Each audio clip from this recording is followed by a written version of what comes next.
Yeah, bro. Mar is spending. He's spending time on StreamYard. He putting that time in, man. Good shit, man. Good shit. Yo, let's go ahead and get this out the way. It seems like everybody likes this part.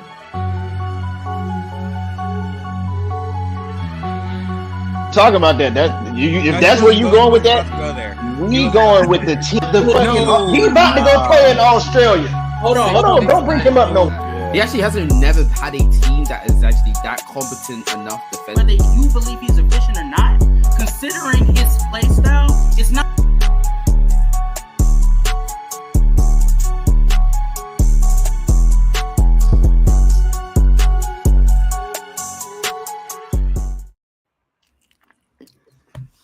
I must say that always brings a smile to my face when I see that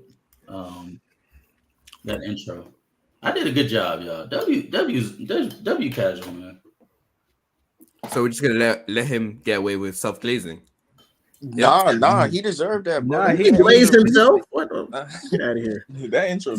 I hate the fact that none of you guys wanted to be on my side for once. It never happened. It never happened. And man, if there was ever a day for them not to be, if there was ever a day for them not to be on your side, it would be today. It would be today. Don't act like even if I was on time for 2 hours ahead. Reminder, that's usually what happens. It's not going to mean anything different. Don't do that now. But you usually have somebody on your side when you're. That's actually just not true. That's a lie. Like I don't be caping for you. Mar doesn't be caping for you. Mar does not cape for me. I was gonna say Does Darrel not cape for you? The people that usually do that, I was gonna say the person that usually does that is you. But if it's you, I'm arguing again. But is it Darrel? So Darrel doesn't cape for you sometimes.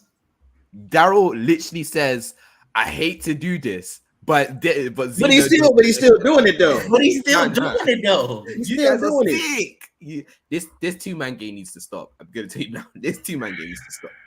Okay, all right, buddy. I guess Xeno is just hard to please. He's just hard to please. Whoa! Don't talk to me like I'm some bad bitch now. Relax. Pause, homie. Pause. No. See, Xeno, that's bro. Xeno, that's how you know. That's how you know he's under 23. Yeah, says the three guys at the top who are like 42. But okay, Xeno's 42 is crazy. That is wild, my dog. That is crazy. Not even there. No. Rodney just cracked the 35 mark, man. God damn. Whoa. He said 35. God damn. Sorry. Okay. We'll go tomorrow. I'm thinking tomorrow. That's a goddamn moment. Like goddamn. When nobody talking to you? Nobody talking to you? Oh my god. I didn't mean to take her from you too. My fault. Ladies and gentlemen, what's good, chat? Welcome to another episode of the HOOPSTERS Podcast. This is our 6th episode of the HOOPSTERS Podcast, man. Bad morning, but good morning because we've gotten some laughs, a tear, and some coffee. Shout out Shannon. All right, so Darrel, man, how's your Sunday going so far, brother? Shoot, it's my off day. You know, I ain't got to be at work finally. Shit. I guess this is our first time in a while where all of us are off today. True. That is crazy. That shows you how hard we've been working. Rodney, man, how's your Sunday morning going, brother? I've been cleaning, so just trying to take my chill day as it is. I know. Check out his green screen. It's clean. Nah, for real. Hold on. Look how spiffy that shit is. God, you got a piano and shit. Hey, Rodney Stevie Wonder Calhoun. You know what it is. This man think he John Legend. Nah, for real. Don't be hating, dog. Don't be hating. Bro, finna ordinary people to shit out the crowd. That's crazy. Oh man, Marv, man, how's your Sunday going, bro? Man, my Sunday going good so far. I kind of just woke up and went straight to the StreamYard. I ain't gonna lie, man. Rodney and Darrel heard me. I had morning voice and stuff. My man woke up. He was like, Yo, what's up, man? What's good? No, man. Damn. Nah, hey, chat. I just want to let y'all know, man. Hold on, wait a minute. Desto's already in the chatting. We'll get to you in a second. Already clowning. Mar, just to let y'all know, chat. Shout out to Up the Score. Mar and Up the Score have done three episodes this week. One on Monday, Wednesday, and they just did one yesterday. Make sure to go check it out. They had a pretty good looking special guest there. And then also he's been getting introduced to the different platforms that other people got and stuff. So Marv been very, very busy. Very, very busy, man. Very busy. Xeno, man, how's your Sunday going, brother? Why are you asking me a question? You know how my Sunday goes. Man, we wanted to see if you were just going to, like, you know what I'm saying? Like, just talk about it. All right. Well, my Sunday has been great. Yeah. I did sleeping a little bit more, slept a little bit more, and then slept one more time. And then I came in here. So, Rodney, you know what's crazy? He calling you old head, but he got the grandpa schedule out here, bro. Nah, for real. Grandpa schedule when this for is the real. only My time. man said I took a nap, then I took another nap, and then another nap.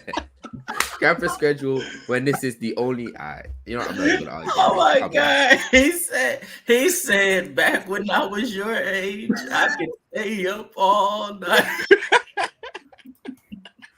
Yo, I deserve this. I deserve this. I ain't gonna say anything. Oh my God.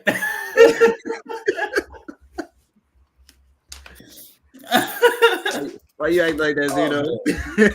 Man, oh no, I deserve this for once. I ain't gonna say anything. Come on. No, man.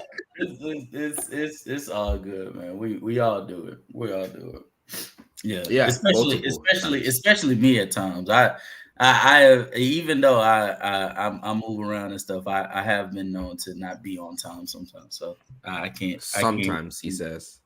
I mean, it is sometimes though. Like, let's not be nasty. He says it's not most of the time.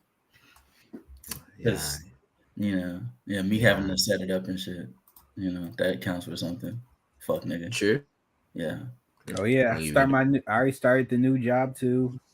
Oh yeah. Talk about that, Darrel. Talk about that. So I still got the old job, at JD and Finish Line selling sneakers, but now I'm part of Liz's organization, so selling hats too. So, cool. So we're gonna get the hat plug. Everybody gonna have a hat on. Hey, so if we ever get so since we got our logo out, if we ever do merch for hats, possibly could happen. Let's go.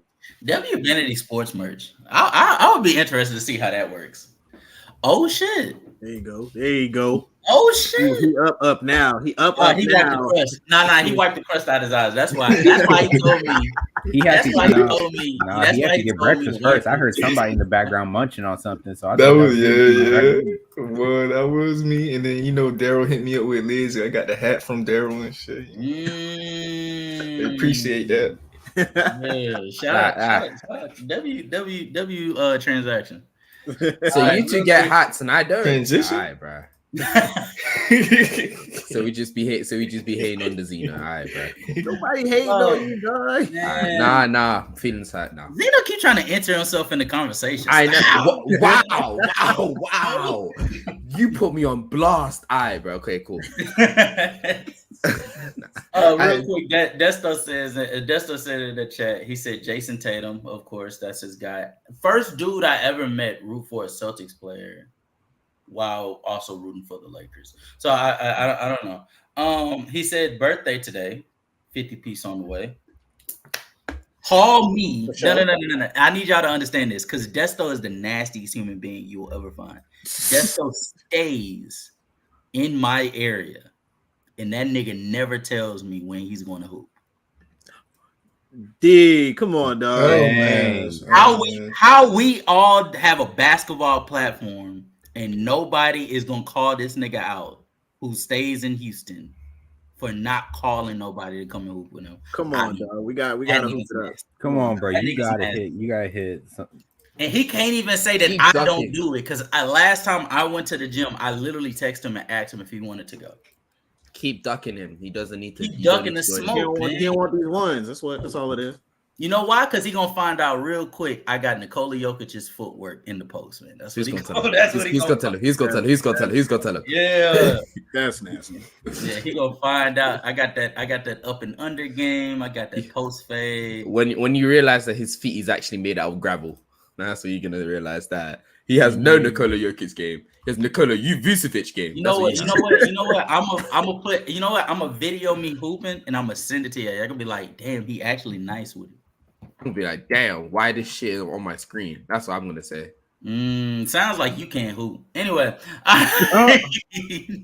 hey, I can't hoop. Right? Yeah. We're glad you admit it. It's fine. Look, Rodney. Word to Roman Reigns, acknowledge me, nigga. That's actually sick. I can't believe that. Acknowledge me, nigga. All right. So we're gonna go ahead and just dive straight into the first topic. So as you guys understand, Embiid got injured only like 35 games into the season, and so like he's ineligible at this point to win MVP. And so we've been getting reports about players complaining. Some players have even coming out on their own podcast, Draymond Green.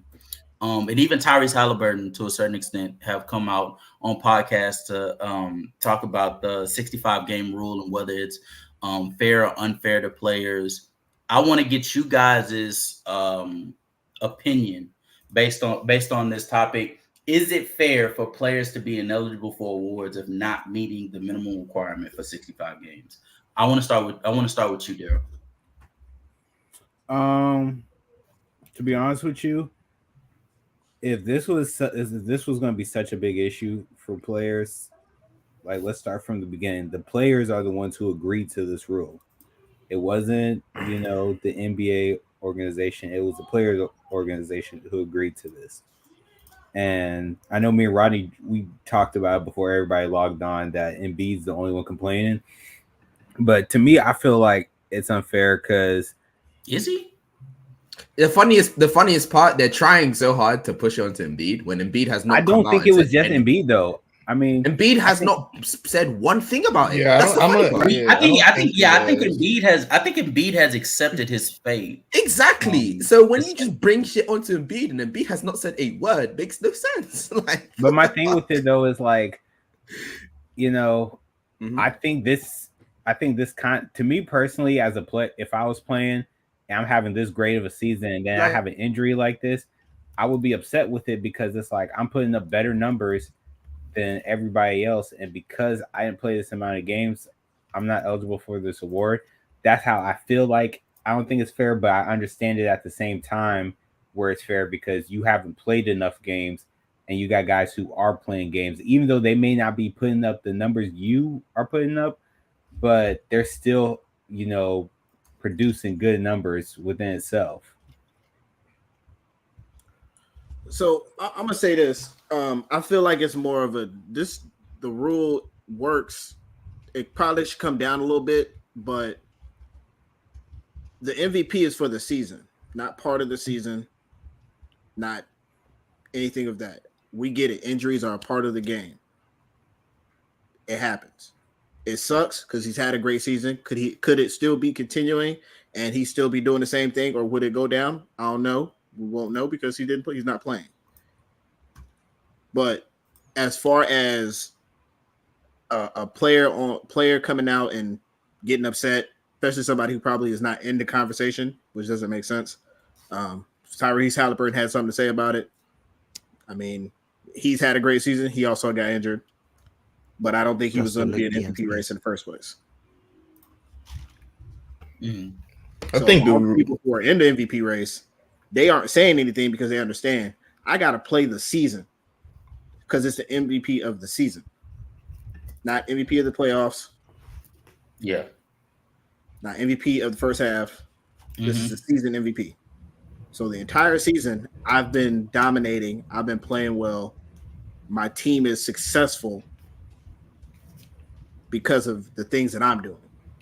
If I'm not there, my team's not that successful. and it shows. Now, if it didn't show, then you're just a good dominant player, and your team around you is very good.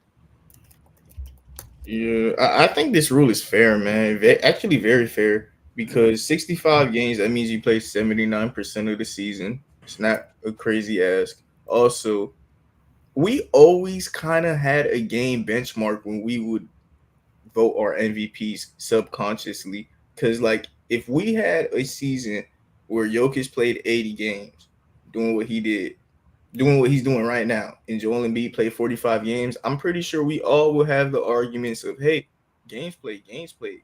And now they're just a set number. I think it's actually better that there's a set number, because the NBA themselves, they even said you don't have to reach the 65 games. If you are around 65 games and you are genuinely hurt, we could work with you. So I think if you play as long as you play 55 games or 55 to 60, I think if you play around those amount of games, the NBA will let you slide off with MVP if you are that deserving of it.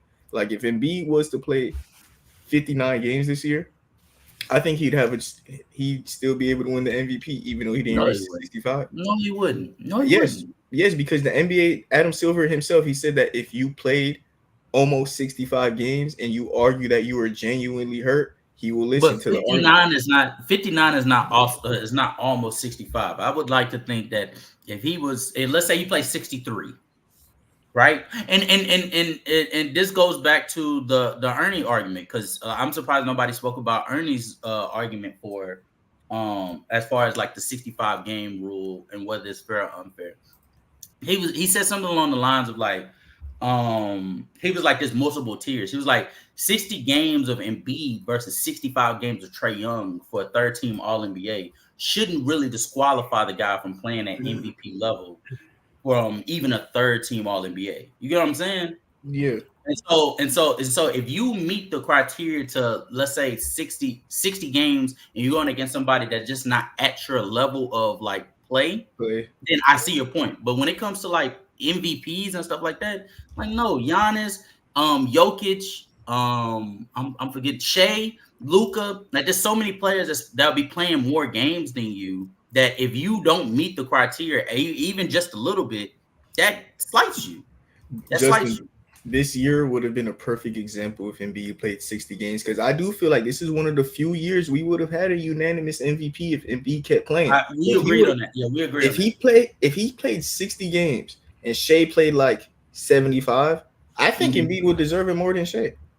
Yeah, because Embiid was playing that good. This would have been one of the few instances where it would have been like one of the anomaly years. It would have been really cool for the NBA to have it the first year, but unfortunately, Joel Embiid has what Xeno said Justin has earlier. He has gravel legs and he can never play, so it's insane.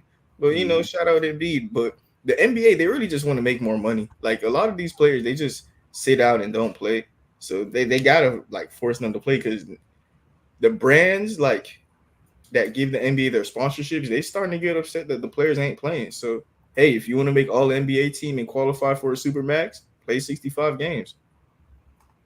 I got a question, and I'm pretty sure y'all had answers for a while to it. So when it comes to awards, especially like let me be more specific, the Rookie of the Year award, do you think it's fair that when you got a player who's drafted in 2023 gets hurt and then comes into 2024 and they're like, he's a nominee for a Rookie of the Year, do you think that's fair to have? Yes.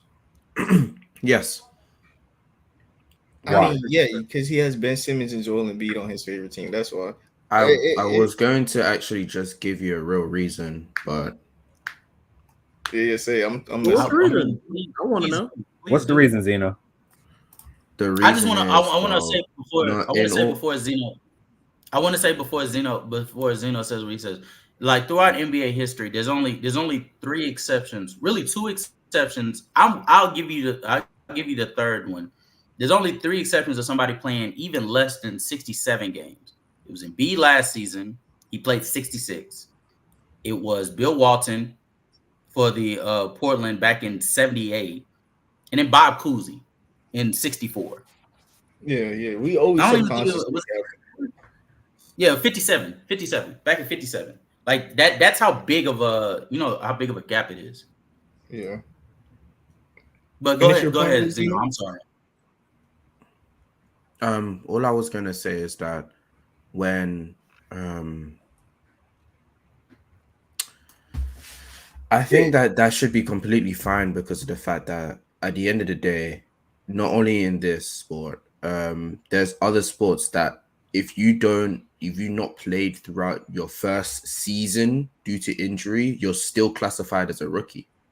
Like I heard in baseball, you need to play a certain amount of games before it's like your rookie season. And I think that like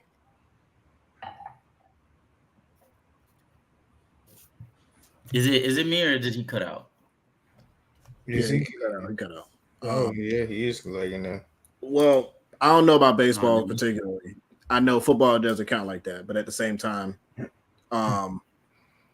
it's hard to look at somebody who's been literally in the league.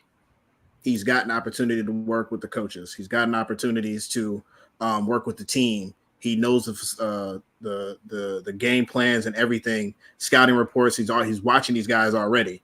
He's not over there in college or in the G League or wherever overseas playing other opponents and then coming in fresh. He's not fresh anymore.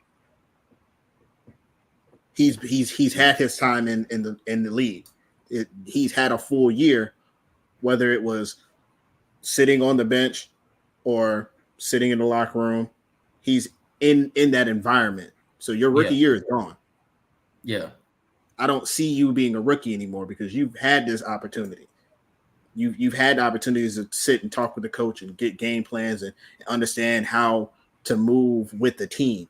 So you have a leg up on these rookies who are just walking in, and now they have to figure everything out. Yeah. I think it's unfair. Whether the numbers are different, that could be that's the case that I'm looking at. So yeah, Ben Simmons' case, his numbers were better than all the other rookies. Was it? That was the D Mitch year. Was it? Was it D Mitchell's? Yeah, it was Ben Simmons. It was D Mitchell's rookie year because remember they were debating whether it should be him or Donovan Mitchell that won his rookie of the year, and they gave it to Ben Simmons because his numbers looked more impressive. But everybody else's argument was he wasn't an actual rookie. Yeah. Okay. So yeah, that I don't. Yeah. Then Ben Simmons, I already didn't agree with him anyway. Yeah. But this year you can't say the same thing because you look at Wemby, you look at Chet. Chet has an extra year on him, and still Wemby's playing better. Mm-hmm. Yeah. Chet's on a better team, but everything's not on Chet. It's not on his back. That is true. And that's what we're not looking at is that some of these rookies come in, the whole team ain't on your back. You got. I mean, you get no argument from me. My only thing is just it's not necessarily it's not necessarily even the messengers. It's the messages just being sent. Draymond Green complaining that this is unfair because certain because they may feel tired or some people are battling injuries and they legitimately need to sit out. Well, tell that to the fans that's paying tickets and they get notified 2 hours before the game that their favorite player isn't going to be able to play. They're not even being notified 2 hours before the game. They're getting notified like 30 minutes before game time. And so that's the disgusting part. That's the disgusting part about the whole situation that we were dealing with from like 2015 to like up to like this past season was there were objectively situations to where we would want to see players play or we want to see our favorite players play and they wouldn't show up. Like for whatever it's worth, do y'all realize the majority of the times that star players came to Houston, they didn't play. The only exceptions is like Curry, Giannis. I think Bron played like half of the time. And the rest of them, AD didn't play, granted due to like knick-knack injuries and stuff like that. But like we're getting notified and stuff. Like I remember vividly in 2020? Yeah, it was like 2019. It was like the 2019-2020 season. The Lakers came down to the Rockets. It came down to Toyota Center. And we didn't get notified until like an hour before the game that AD wasn't going to play. Yeah, we've had the same issues over here in the DMV because I know this year I went to go see the Pelicans play to watch Zion play. I didn't find out until like 45 minutes of me on the road that Zion was not playing. And that was kind of annoying because, you know, we all know the way the NBA schedule is where you have when Western Conference teams go on the road, they only play Eastern Conference teams one time during the season, like one on the road and one at home. And so that was annoying because it was like this the one time Zion comes here and he don't play, but then he plays the next night in Philly. And it's like, so you had an ankle problem and you chose to sit out when you know there's thousands of people in this area who know that the Wizards suck and don't care to watch them play. They come to watch you play, and you can't put on a show, but you'll go to Philly where you most likely are going to get beat. I mean, from the player's point of view, he actually did the right thing. You're supposed to, if you're feeling iffy, you're supposed to trust your team to beat the Wizards and go help them out against the 76ers. I don't think players do that intentionally all the time. Sometimes players do just, hey, I don't feel like playing. But in that case, he did the right thing. So do you think but do you think that that they shouldn't be penalized specifically for the moments where they wait until the last minute to notify? Because that's my main problem with the whole thing. I do hate that, and I think not they shouldn't be penalized by the NBA. I think what needs to happen is the NBA needs to be penalized by their sponsorships and stuff, like their brands, like TNT and ABC. They should be upset that 30 minutes before the game we finding out that the main part of the game, like Zion Williamson, he's not going to be there. Adam Silver, tighten up, find a way to get your players to tell us they hurt earlier. But I don't think it's up to Adam Silver to tell the players. I think what he's implemented is it's a respectable whatchamacallit. I think it's a respectable rule. I think Tyrese Halliburton complaining about it because he's really the only star that's complaining about it. And we know why he's complaining about it, because of the tendencies of him making All NBA this season could get him more money. And so I think that the reason that they are complaining about is more money. That seems like a consistent theme between Tyrese Halliburton's argument and Draymond Green's argument is, well, what if I'm legitimately hurt and I'm not able to play, but I'm playing at a high level and I should get more money on my contract because I have played at an All NBA level. These are the arguments that those two are basically making. And I mean, yeah, you can make that argument. They're not giving the context of what's being lost while they're making these split second decisions. Like, no, these maybe Tyrese Halliburton's being penalized for what everybody else has done in the past, the Ben Simmonses, the Kyrie Irvings of the world, that have benefited heavily off of, essentially just, I don't feel like playing tonight. But that being said, though, we have to establish a set of like a standard. You have to establish a standard. Otherwise, this is going to get even worse and worse. If you notice, when what is it called? When Greg Popovich was sitting there, everybody down. Players? Oh yeah. It was load management. The load management era started. Now, that's why I was like, bro, it wasn't just resting players. It was called something else.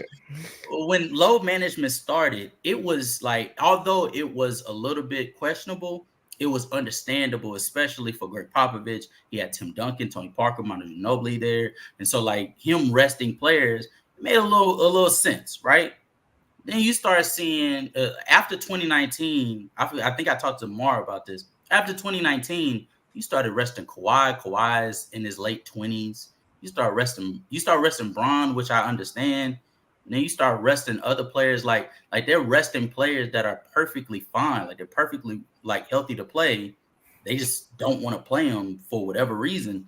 And that's the part where I'm like, all right, this is getting out of control. And especially once we got to 2022 and Ben Simmons is literally sitting that's out. the one.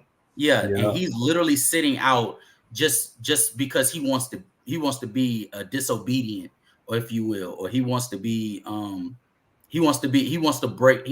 the barrier or whatever. Like when it comes to those type of situations, it got to a point of where you are hurting the brand because the trust factor between the fan base and the NBA, that is a fragile line, whether you believe it or not. These players, these players get paid off of, whether they want to acknowledge it or not, the fan base coming to watch them play. And so if the fan base don't even trust that you're going to come to play and you're the main attraction, that's money that you're messing with. And so it hurts your bottom line. It hurts the NBA's bottom line. It hurts the GMs, the owners' bottom line. It hurts all of that. And so you have to create a standard to force them to have to play. Now, is it unfortunate for players like Tyrese Halliburton, who was dealing with a legitimate injury? He had a hamstring injury that he probably needed more time to let heal. But here he is, he's playing, and that's a fair point for it being unfair for him. But as far as it being a fair rule to apply to, like, at this point 50-60% of the league, I will take that. Me personally. Yeah, when you look at it from only the player's perspective, it makes you understand their side. But Tyrese Halliburton, he has to understand. That's another reason we don't want to give you the max. You're not on the court that much. Like it's hard to give you the max contract when you're not giving me the max games. Like, yeah, you're an amazing player, but you got to get on the court more. Unfortunately, sometimes unfortunate stuff happen. And him being hurt is unfortunate. There is somebody else in the NBA who's playing 80 games and is playing at like a tier below you, but they playing 80 games. Yeah. Real quick, I'll just run through the chats real quick. Bad Max says he missed too many games for a season with no requirements. He was responding to Xeno, who was in the chat. He said Embiid has not said once about how he's mad he's not eligible to win MVP. Tank Jones said Hallie not winning anything anyways with the way he been playing post in season tournament. I disagree. I think he's still an All-NBA player this season.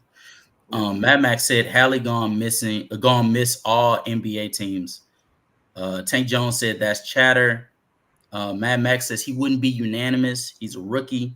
Sturdy says y'all late. The reason why we're talking about this, or I brought the topic up to this situation, is because we're getting to that point in the season of where it's starting to come like the players that are legitimately injured and it's going to force them to miss games and stuff like that. It's become like well established. Like it's not a question at this point. Maybe they may come back. No, like they're legitimately out. Like at this point, I think it's fair to say Embiid is going to be out. He's not going to win MVP.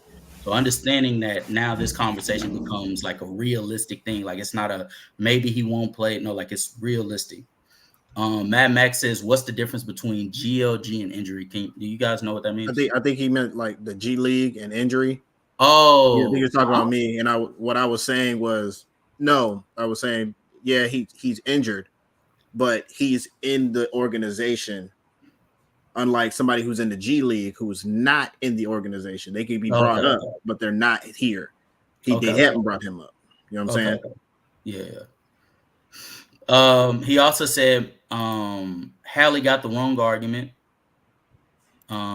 Sturdy says the problem isn't the rule, it's the money tied to the rule. But with that being said, I do agree with that. But we know that they are held to that. Like they literally bring that up when they come to contracts, and especially for the second or third contracts, it's like, hey, we need you on the floor. So we now make incentives, which you don't get on your first contract because we're expecting you to be there the whole time. You're young, you're healthy. we're not expecting you to have those types of injuries yet. Okay. Yeah. And I agree with that as well in the sense that I mean I do think it is slightly unfair. Not saying that it's completely unfair because a lot of the motives, especially with these players today, as compared to them in like yesteryears or decades, a lot of the motive for the players in today's game is money, right? Like they want to make as much money as possible. So I don't know where Xeno went, but a lot of their motive is based off of money. So a lot of the rules that you have to implement do have to be contingent on the money that they're making to force them to actually take these rules seriously. So I think that it, to a point, to a certain degree, it is credible, but I don't think it should be tied to all of the money. Like in Tyrese Halliburton's case, I don't think that this season should be contingent on how much money or whether he gets the max or not. I don't think just one season should.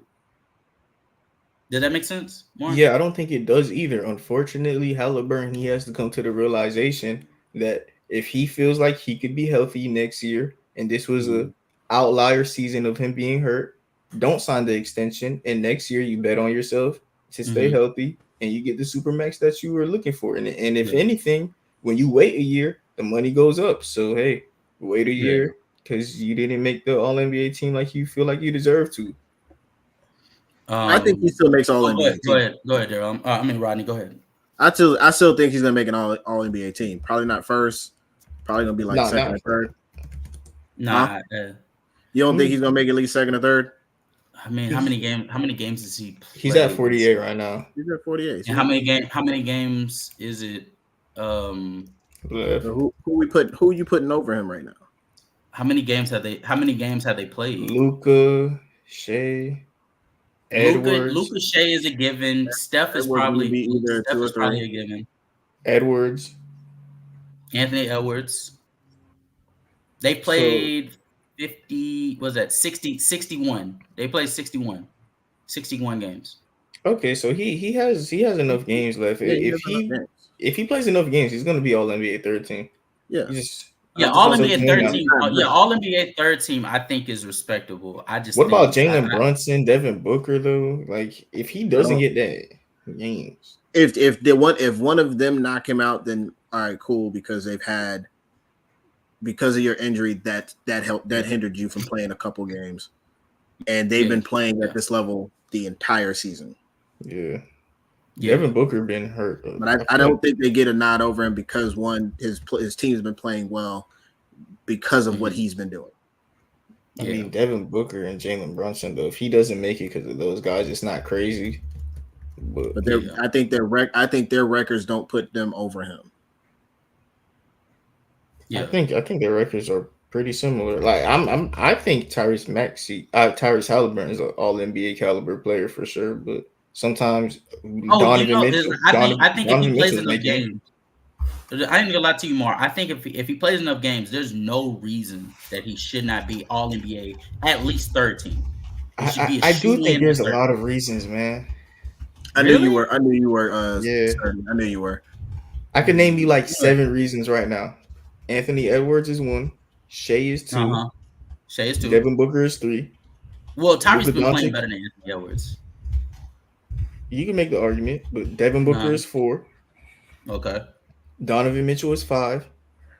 Okay. Jalen Brunson is 6. Yep. That's 6 reasons, and there's 6 guard spots. Halliburton is deserving of one of them. I'm not saying that, but sometimes there's 8 people deserving of 6 spots. I mean, hey, look, we're here. Yeah, I didn't even mention Stephen Curry. True. That's what I was about to say, but I don't know if Steph. I don't know if Steph is going to get the nod over some of these other players. They've had incredible seasons. We got a lot of guard play this year. Yeah. This is too much. I think Steph might end up getting it because of how much he literally has to carry that team by himself.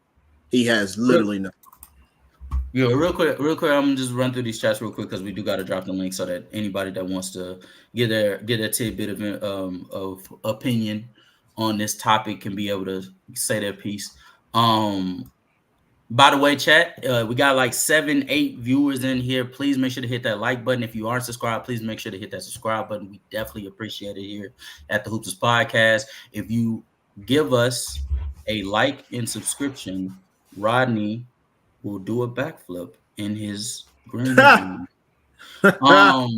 Yeah. Mad Max said, "How much Hallie make shouldn't be decided by the voters."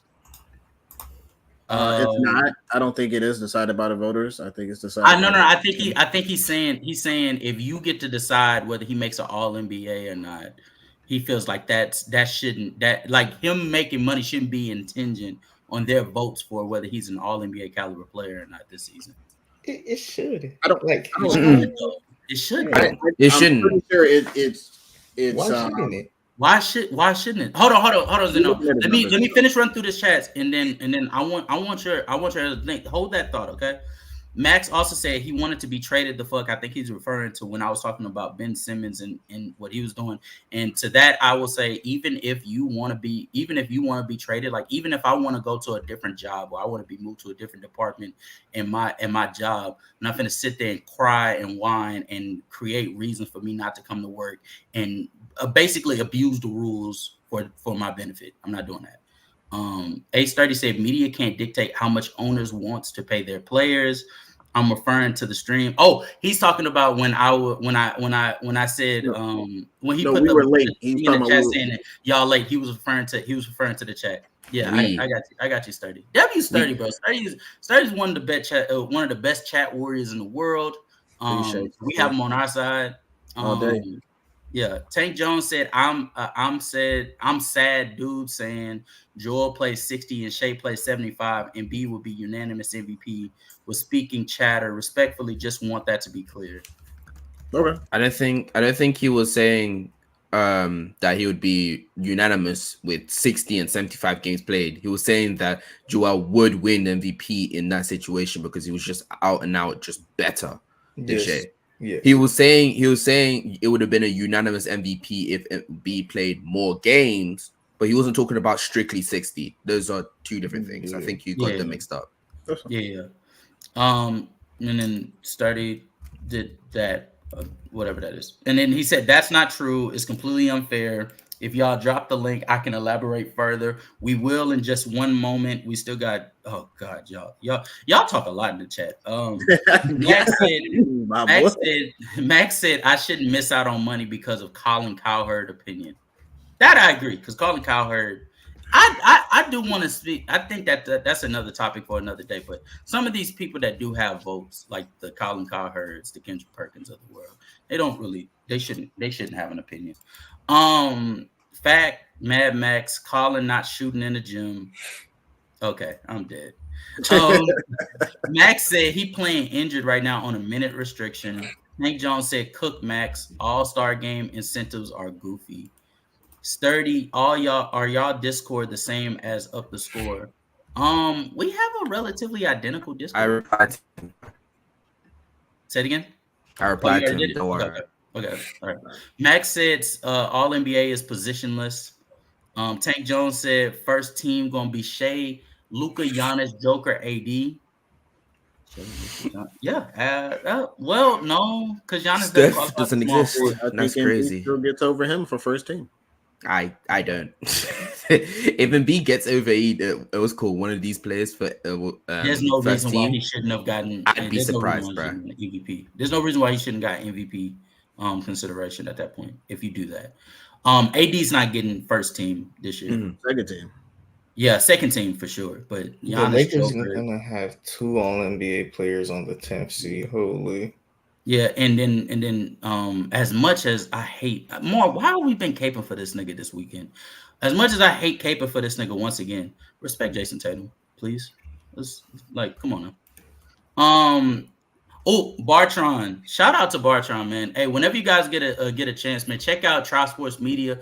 Bartron, I found out earlier this week, Bartron is one of the best when it comes to coming out with information on the inside of the Charlotte Hornets. He knows about Dale Curry's real personal situations. So does he. He also knows about Seth Curry.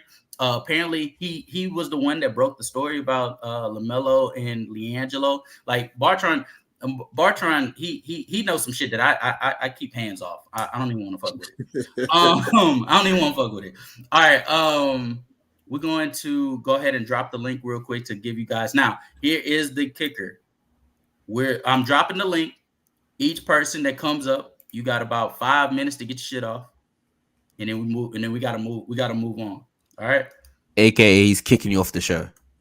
Respectfully. Yeah, move. Respectfully, please. RESPECT. Nah, for real. Please make sure to join in, and we definitely want to have some dialogue with you guys. Xeno, do you want to manage bringing them up, or some one by one, or do you want me to do that? You do that. I'll just run through these like very quickly, and you can do your thing. Okay. All right. A study. The media inconsistencies and bias lowers the credibility of this award. I agree with that. There's a lot of like, for example, last season, as the Sixers fan, I still don't believe Embiid should have won that MVP. That was insane. Not that he shouldn't have won the MVP. He shouldn't have won the MVP off of the back of Kendrick Perkins saying what he said. He should have won it from his own play. And the fact that he wasn't, like, even in history, when people look back at this MVP, unless, time wash away what happened, people are going to pay attention to that and be like, yo, he won it because of narratives, literally. Even though he was having probably a top 3 season in the league that time. So it was kind of crazy. But next, Halle ain't better than Ant. I agree with that, actually, yeah. Peace to everyone. Was good. Do the flip, brother. I think he's talking to you, Rodney. Rodney. Flip. I don't know why you want a 40-year-old to flip, but okay. 40-year-old is crazy. Yeah, you guys want him to pop his back? That's crazy. Okay. Pop his back is a crazy. Hey, bro, I'm not that old, bro. Don't do me like that. Don't do me like that. Come on now. Pop his back is absurd. Nigga. Wow. He ain't crying wine. Oh, I guess he's talking about Halle. W Chat Warriors. No. Exactly. When I said Ben Simmons was crying and whining. No, I'm pretty sure it's talking about Halle. But if it's what you're saying, then fair enough. I got you, Xena. Yeah, I just wanted to clarify that with you because I guess it was kind of somewhat, weird the way he actually phrased it. A study, Chat Warrior, nigga ain't cooked on this platform. Respect the versatility. Facts. We love you here. Oh, man, hold on. I was speaking to one part of your repertoire that you mastered, man. You mastered the Chat Warrior, same way you mastered the manipulator, same way you mastered the chatter, same way you mastered the debate schemes. And like, man, this man is just he deserves his own dojo, man. He should start his own show, rebranding. Don't you agree? Not manipulating. Reddy should start his own show, right? Right, rebranding? Rodney, is this the time? Is this the time, Rodney, that I can say it? Go ahead. Yeah, you're glazing heavily right now. God damn. Holy shit. You're glazing heavily. Sturdy the manipulator is factual, though. Rebranding? Nice. Okay, I will not read that. Nah, you already you read it in your head, freaking. It was cool. Tanjo says, "Study the manipulator is nasty." Is he wrong? All right. So nobody joined up. So we're gonna go ahead and move on to the next topic. Oh, never mind. Oh shit.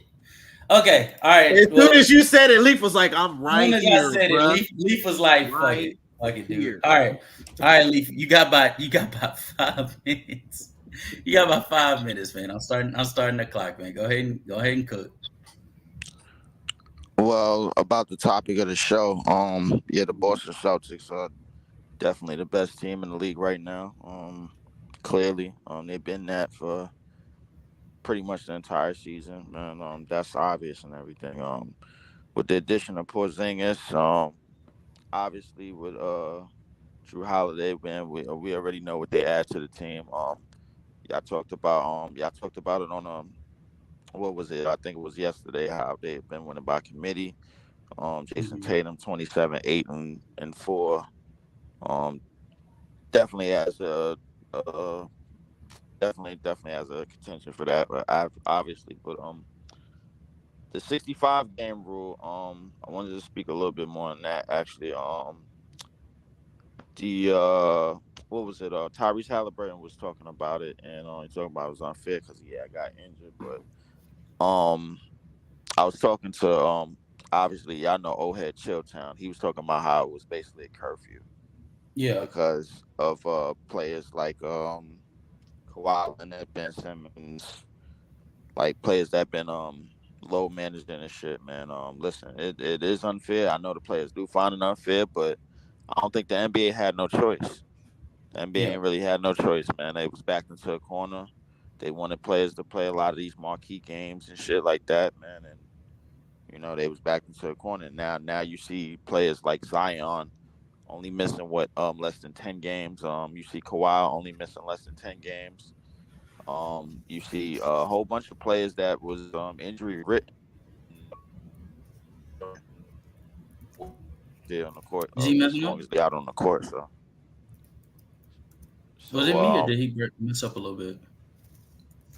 Yeah, he did. what? You had messed up a little bit, like you had lagged. Yeah. I'm on the phone right now. I'm gonna get to the laptop soon, but Okay. yeah, but I think overall that's the real gist of it, man. Like, I mean, players, play. They want these players to play. I mean, like realistically, I thought the NBA was. That's what I thought, bro. Like, I mean, 65 games, man, I think is like okay, but I thought the NBA was gonna go with 75 games, but 65 games seem fair to me, man. But we'll see how it ends up. We'll see if it holds up for like the remainder of the CBA or whatever. If they try to decide to change it or whatever, but yeah, I think that people don't talk about that enough though, Leaf. Like if Adam Silver has shown so far in his time of being the commissioner that he is pro player, and so I'm interested to see if he's going to stay consistent with his decision to implement this rule. Because if he lifts this rule for the sake of because the players are like they're throwing a tantrum and shit, if he does that the president that he will set the league back even further because it'll basically send the message that the players can do whatever they want. So basically, he can't budge on this. He got to stand. No. He got to stand his ground. Yeah, no, he has to stay consistent at least through the CBA. And I definitely agree with you because the CBA is probably gonna last for like maybe another 8 years or something like that. 9 years, however long it's gonna last. By that time, the players that were like quote unquote problematic, they probably would be out the league. I don't see Kawhi being around for another 8 years. I damn sure don't see Ben Simmons being around for another 5 years. LeBron, Steph, they'll probably be gone. KD probably be gone. A lot of these players will probably be gone, but the Tyrese Halliburtons will still be around. I mean, so the thing is right, like you got to prepare this league for the next class and the next generation. That's going to be the class of the Wemby's and the Pialo, Bancheros, the Ant-Mans of the world, man. Like those type of players, just to name a few. So he definitely got to stand his ground on this, man. He definitely got to show a lot more fortitude, bro. Like when he implementing these rules and can't back down from it, because at the end of the day, the players agreed to this anyway. CJ McCollum and the players union agreed to this. Yeah, you know what I'm saying. So they gotta stand on it, man. Like that, he definitely got to stand on it. I agree with that. Man, I ain't gonna lie to you. I gave you extra time, and you cooked for like you cooked and left 5 seconds left on the clock, bro. I'm low key impressed, man. I'm low key impressed. This and Leaf, this you're the first person. Okay. I got you. You're the first person that come up here and do this. So kudos to you, bro, for definitely coming in and cooking on this topic, brother. I appreciate it. All right, I'm gonna go ahead and send you down. Rebranding is coming up next. What's good, brethren? What's good, my brother? What's going on, big dog? What's up? What's up? What's going on? What's going on? Hey, bro, I ain't really got much to say. I'm just coming up, man, telling y'all boys I love what y'all doing over here at Vanity. Keep doing this shit. Keep being, like, consistent. I can't wait to see what y'all do next with this shit. I can't wait to see the channel grow so I can be one of the OGs in the chat. Like, man, I was here when this shit was, when it was getting started. Y'all niggas ain't, y'all don't know. You know what I'm saying? Y'all niggas hit 100,000 subscribers and shit. Just keep being consistent. And to the topic, I guess, yeah, the Celtics looking like they're serious this year. I think Porzingis, I don't know what the hell happened. Like, I don't know what happened with him, but he went to Boston. Well, he really went to DC and turned into a different animal. And now Boston, I think, fits him. So I think, yeah, they definitely a threat out of the East. I don't really see anyone else be able to take them out. Maybe the Heat, but, you know, other than that, nah. But and yeah, I'm doing spring cleaning like a woman right now, so I can't. Hey, guess what? Rodney doing that too. Rodney doing that too. Hey man, it's warm out here. It's warm out here. But listen, like I said, man, I love I get it cleaned up, man. Oh God, bro, I love what y'all boys doing, man. Keep doing this shit though, for sure. I'm definitely a fan. Hey, for sure, brother, man. I appreciate everything you doing, shit. We definitely gonna get your shot. Hey, any of y'all that don't know. My brother rebranded just came out with a Discord. It's called All Ball Sports Talk. I rebranded. Send me the link so I can put into the chat. Oh, we're not ready. We're not ready to cook yet. We're not ready to cook. We're not ready yet. Okay. We're not ready to cook yet. Not yet. We're not ready. Whenever it is ready, I will be sure on every stream that we do to make sure to drop that link in there so we can be able I definitely want us to be able to stream games in there, like, you know, the people that can't watch all the games and they market and shit like that. And that's right. That's right up me and Mars' alley because we should be streaming games like nobody's business on. No, for sure, man. For sure. I'm doing it right now. Y'all got a Discord too, right? You said what, buddy? Y'all got a Discord too, right? We do, but we to be quite honest with you, we more active and up the score in FYF than we are on our own shit. Okay. Hey, listen, for sure. Yeah. But like I said, man, I love what y'all boys doing, man. Keep killing this shit, y'all, because y'all up next for real. I got you, brother. All right, man. We're gonna go ahead and bring in my motherfucking brother Nahari, man. What's good, casual man? Hey, man. This is a W show, man. I've been tuned in for a couple episodes now, man. Just came here to show some love, man. Know what it is, man. I appreciate it. Hey, where are the Bucks haters at, though? I don't know, man. We keep searching for them. We went to True's platform. We were searching for them there. They disappeared. I'm here. Then we went to FYF shit, and we were searching for them there. I'm here. I don't know, man. You're there. I'm here. The motherfucking hater, man. What? The Bucks looking dangerous right now, man. Hey, listen, man. We just gonna wait, man. We gonna wait till April, man. I'm telling you, man. All these teams they said can beat the Bucks, the Knicks, the Cavaliers. Don't be surprised if the Bucks beat them in 5 and 6 games, man. Don't be surprised. That's all I gotta say. It got so nasty. Y'all talking about the Cleveland Cavaliers are gonna knock us out. Are you fucking serious? Like, they can't be serious with the Cavs, man. That's crazy. Like, come on now. I don't think the Cavs defense is as good as it has been previous years this year. I don't think they have. I think the Bucks will clamp the Cavs, honestly. Obviously, Donovan Mitchell's going to do his thing, but you're just going to be allowing Giannis and Brook Lopez to pretty much sit in the paint and roam. And, I mean, it's going to be – and the Bucks been playing top 5 defense over the past, 12 games. They've been holding everybody to under 100 points. They held Deshaun to under 100 twice. They just held my Bulls to under 100 again. They were clamping us up. But they've been playing some great defense under Doc Rivers. The ball movement has been way better. They Uno reverse card the Minnesota Timberwolves in the third quarter and held them points in the third quarter. And they also destroyed the Denver Nuggets as well. Blew the brakes off of them. With both Giannis and Dame being in foul trouble in the first quarter. So that's kind of crazy, man. Like I said, the Bucks, they got some bad losses, but they also have a lot of great wins that a lot of people don't want to talk about. Smoked the Celtics by 40, right? Beat the Nuggets, blew the brakes off of them, right? And then they just beat the Timberwolves. So it's all good, man. It's all good. Yeah, we gonna see what y'all about when it comes to playoff time. Man. That's all I know. Mar, with your heat, come for your fucking neck, man. We coming for y'all too, because I was trying to say the next 2 weeks, this is gonna be the hardest part of the Bucks schedule. Y'all play the Clippers twice. Y'all play a lot of teams the next 2 weeks, so it's gonna show me a lot about y'all. This is gonna be the time of the year where I watch the Bucks and see how we match up against them, to see what y'all do against the other elite teams in the NBA. Because ever since Doc Rivers been there, he's made the team play better defense. Patrick Beverly's out there playing too. Hey, I told you it was gonna be a needle mover. Hey man, I was on FIF, man. I said Pat Bev was gonna be a needle mover. Me too. And he's moving the needle. Niggas laughed at him. I wanted him on the Miami Heat instead of DeLon Wright, because like Patrick Beverly is the guy who goes in your locker room and he's an impact. Yep. Mm-hmm. His communication on defense alone it just makes everybody's job so much easier defensively, and his ability to fight over screens and just show a lot of resistance on the perimeter and the POA. He is a dog, and offensively he hasn't been that bad too. He's actually been pretty solid.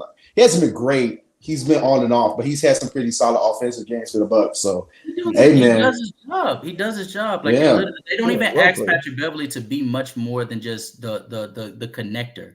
All he's pretty doing much. He's just making that extra pass. That's all he's doing. That's all he got to do. But shit, no, we're finna move over to the next topic, man. All right, salute, brother, man. Keep doing your thing. Salute, bro. Salute. All right, Xeno, get your ass back here. Come on. All right. So now we finna move over to Boston, man. We finna move over to Boston because, man, as much as I'm over here rooting for my guys, man, I can't even front, bro. Boston has been. Have y'all been watching Boston? Or have y'all seen just a game? Because if you just watch a game during this 10-win streak that they've been on, you basically get the gist of how good they've been. Like during this stretch, they've been the best offense and defense in the league. Yeah. Jason Tatum hasn't even been playing his best basketball, and they're doing whatever they want. They're doing whatever they want against these guys. Real quick, I don't want to hold you guys up too much because I do want to get you guys thoughts about it. I just want to give you the list of the names that they won that they beaten during this 10-win streak. Okay, so they beat the Memphis Grizzlies, so not necessarily a team to write home about. Then they go against Atlanta and they beat them. Then they go against Washington. Then they go against Miami. Okay, comp. Then they go against Brooklyn twice. No comp. Then they go against Chicago. No comp. Then they go against New York. Philly. I'm pretty sure that's injury. Pretty sure that's injury. New York. So no comp. Oh, okay. No, because that team, even without Julius Randle, is looking. No, it wasn't just Julius Randle. I'm pretty sure that team did not have Mitchell Robinson. No, they didn't have OG. Let me see, because I think OG. It wasn't because I was I'm pretty sure I watched that game. It was just literally. Actually, I'll even check myself because I remember OG, Randall, Robinson been out for the past month. Honestly, what's his name? Damn. Oh yeah, I'm looking at the. What's that guy's name?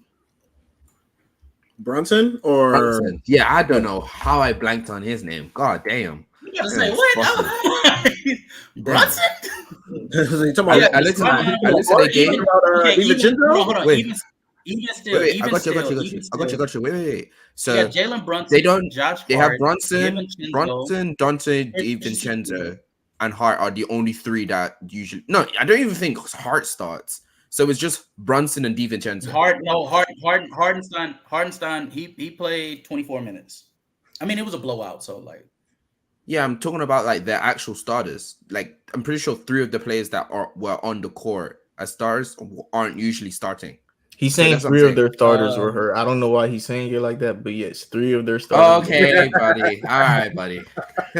Yeah, he's saying it. You saying it like the Knicks still aren't relatively they're not relatively deep. I mean, Precious relatively Achua, deep, Hardenstein, but Jalen still Brunson, not Josh Hart, DiVincenzo. These are quality players. Well, in Hardenstein's case, what I was told was he's actually improved drastically this season to being a very good player, especially under Tom Thibodeau, where he's a monster on the boards. And then in Precious Achua, that was actually one of his better games this season. And then Bogdanovich is coming off of the bench. Like I don't necessarily know exactly like why they can't. I rarely get my flowers, but thank you, Steady. Yeah, the Celtics have played no comp in that stretch though. The Miami Heat, they beat us by 4 points without Jimmy Butler. Okay. So do you think? Hold up. Let me pull them up real quick. So you think that Dallas is? I think we all agree Dallas is comp, right? Dallas is comp. Is Miami comp? That was an impressive game. Miami's comp, even though without Jimmy Butler. Yeah. Is okay. Is Brooklyn comp? No, that's no comp. God, no. Okay, pretty sure that was with Jack Vaughn. For them, no. I was telling you that was with Jack Vaughn. I don't know. I feel like for them, for them, especially during this stretch, we're gonna be honest. None of them niggas are comp. Like, come on, what? Yeah, we're really giving what's called Boston's this glaze when they're doing what the Warriors are doing. Good. That's what I'm trying to get you. They're that good. Where I agree with that. They're that good. Where a team like Dallas, who's playing with a top 5 player right now, really a top 3 because Joel Embiid is out. Top 3 player is not even compared. Like that, he can't stop them. He's not good enough to stop them. That's how good Boston is. But I digress. I want to leave it to you guys to cook on. Can anyone in the NBA stop the Boston Celtics? Let me go first. Can I say one thing? Are we talking about in a playoff series or 1-game series? We'll talk. No. 7-game series, obviously. 7-game series. Yeah. I think for. Oh, go ahead. I don't know what Mar just did, but that was nuts. Lucas just made a step back 3, and I got the Mavericks money line, man. I do feel like they're gonna have trouble with teams like the Heat, teams like Milwaukee, because of the talent that they have on their team and the camaraderie that's already built. Miami Heat's defense is top tier. I mean, especially in the playoffs. And let's just not have somebody talk shit to Jimmy Butler, and you may be fine. I mean, they got rid of the one nigga that would talk shit to him. So I disagree, but he ain't the only one on that team gonna talk shit to him. It's just the fact that dude shouldn't have been talking shit. Who else would talk shit to him? Jaylen Brown. Jaylen Brown would not. Jaylen Brown, nah. Jaylen Brown. Nah, Jaylen Brown too quiet. He talks shit to niggas he know he can try. He know he can't try Jimmy. Yeah. Marcus Smart be talking, but he not there no more. He not there no more. Grant Williams was talking shit. He got out of there. Yeah, Jason Tatum. He every time he speaks to Jimmy Butler, it's always with the utmost respect. That's he. With the utmost, he know to come correct. Sir, he know to come correct. Sir, that was a good shot, sir. He's a great player, man. One of the best he done said 30, 15 times, and we just got the first half. Come on, man. I remember last year when it was the Bucks series, when Jimmy was doing what he did with the 56-point game, I think it was. Yeah. A commentator asked Jason Tatum at the press game conference, "Is the Miami Heat serious?" And he was like, "Yes." Even though we were the AC, Jason Tatum was like, "You never doubt the Miami Heat," and that's what I was like. Oh yeah, if Jason Tatum on the number 1 seed talking about us like that, I'm not just delusional. We really is what I think, man. Yeah. But Miami Heat is always going to be a team that could knock off the Celtics. I think the Bucks still is a team that can knock off the Celtics, to be honest. The Celtics is a team that they shoot themselves out of games in series sometimes because of how much Joe Mazzulla praises the 3-point shot. And the last team, I think, in the East that has a chance, and I think it's the dark horse team to beat the Celtics, is the Knicks. If OG, Mitchell come back, they have a chance. If Randall just has to have a decent series, and they will have a fighting chance against the Celtics. And then in the Western Conference, you got the Nuggets, maybe the Clippers, maybe. I'm not sure what they're gonna do. I think the Clippers have the requisite talent to be able to hang with them. The thing is, what I wanted to say is you can talk about how Celtics is really good without bringing up their comp. But you just brought up the way you try to tell us how good the Celtics were is like in the wrong way, because when you look at a 10-win streak, they only really played against comp like once or twice.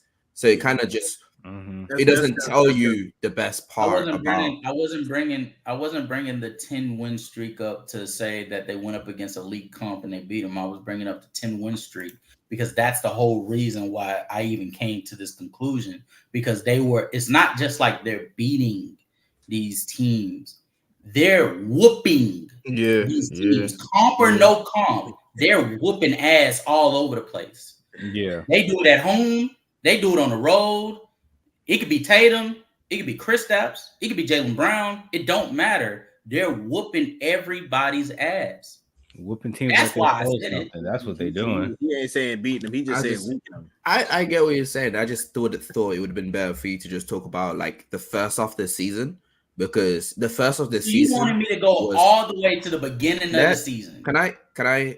I was gonna get the show. I was saying that the reason why I was gonna say that is strictly because of the fact that the first half of the season was the hardest schedule for the Celtics, and they were stomping everybody already. And this half is actually what I think they have the easiest or the second easiest schedule. So if they're able to be ahead of everyone in the first half, and now they have the easiest schedule in the league, well, good luck catching up to them. That's why they're so great. I thought you was going to do something like that, but hey. I do want to say, though, yeah, I think there's only really two teams that can play against them, which is what you said, the Knicks and the Nuggets. I think those are the really only two players. Teams. Nigga, did you say the Knicks? The Knicks have a chance because of Miami just don't exist. Oh yeah, I'm not gonna lie to you. I completely forgot about the Miami Heat. Okay. I ain't even saying. Oh wow, I ain't gonna be dead. I'm gonna be dead ass. I forgot to bring in the Miami Heat. Of course, the Miami Heat, but like they're like the cockroaches of the East. Like they just don't drop. Like you hit them with your shoe, they still there. You burn them, you burn them with a lighter, they're still there. They just don't die. That's the Miami Heat. They just don't die. It's actually obnoxious. Come on. This is why me and the heart exists, man. Because niggas just right, Leaf? Right. This ain't even right.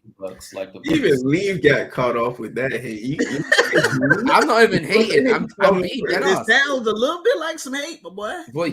I guess you just don't get nigga called Miami the city of the cockroaches. That's crazy. Okay, you see how you now twisting my words. That's nuts. That's W word twisting right there. I was just trying to give them a comp. Like, yo, they just don't. Even when it looks like they're about to lose, you could have just said you really can't count them out. That's just the Heat. That's why I didn't really. I think that's the whole reason why I didn't really bring them up, because I thought that was kind of obvious. Yeah, the Heat has always had one of the best. The thing is, the Heat is that they have one of the best defenses in the postseason. They have one of the best coaches of all time. In my opinion, the best coach of all time. And then they have a player that can rise up to. I've always said, if you ever listen to me, I've always said that Spo, in my opinion, is the best coach of all time. And then you don't get no argument from me.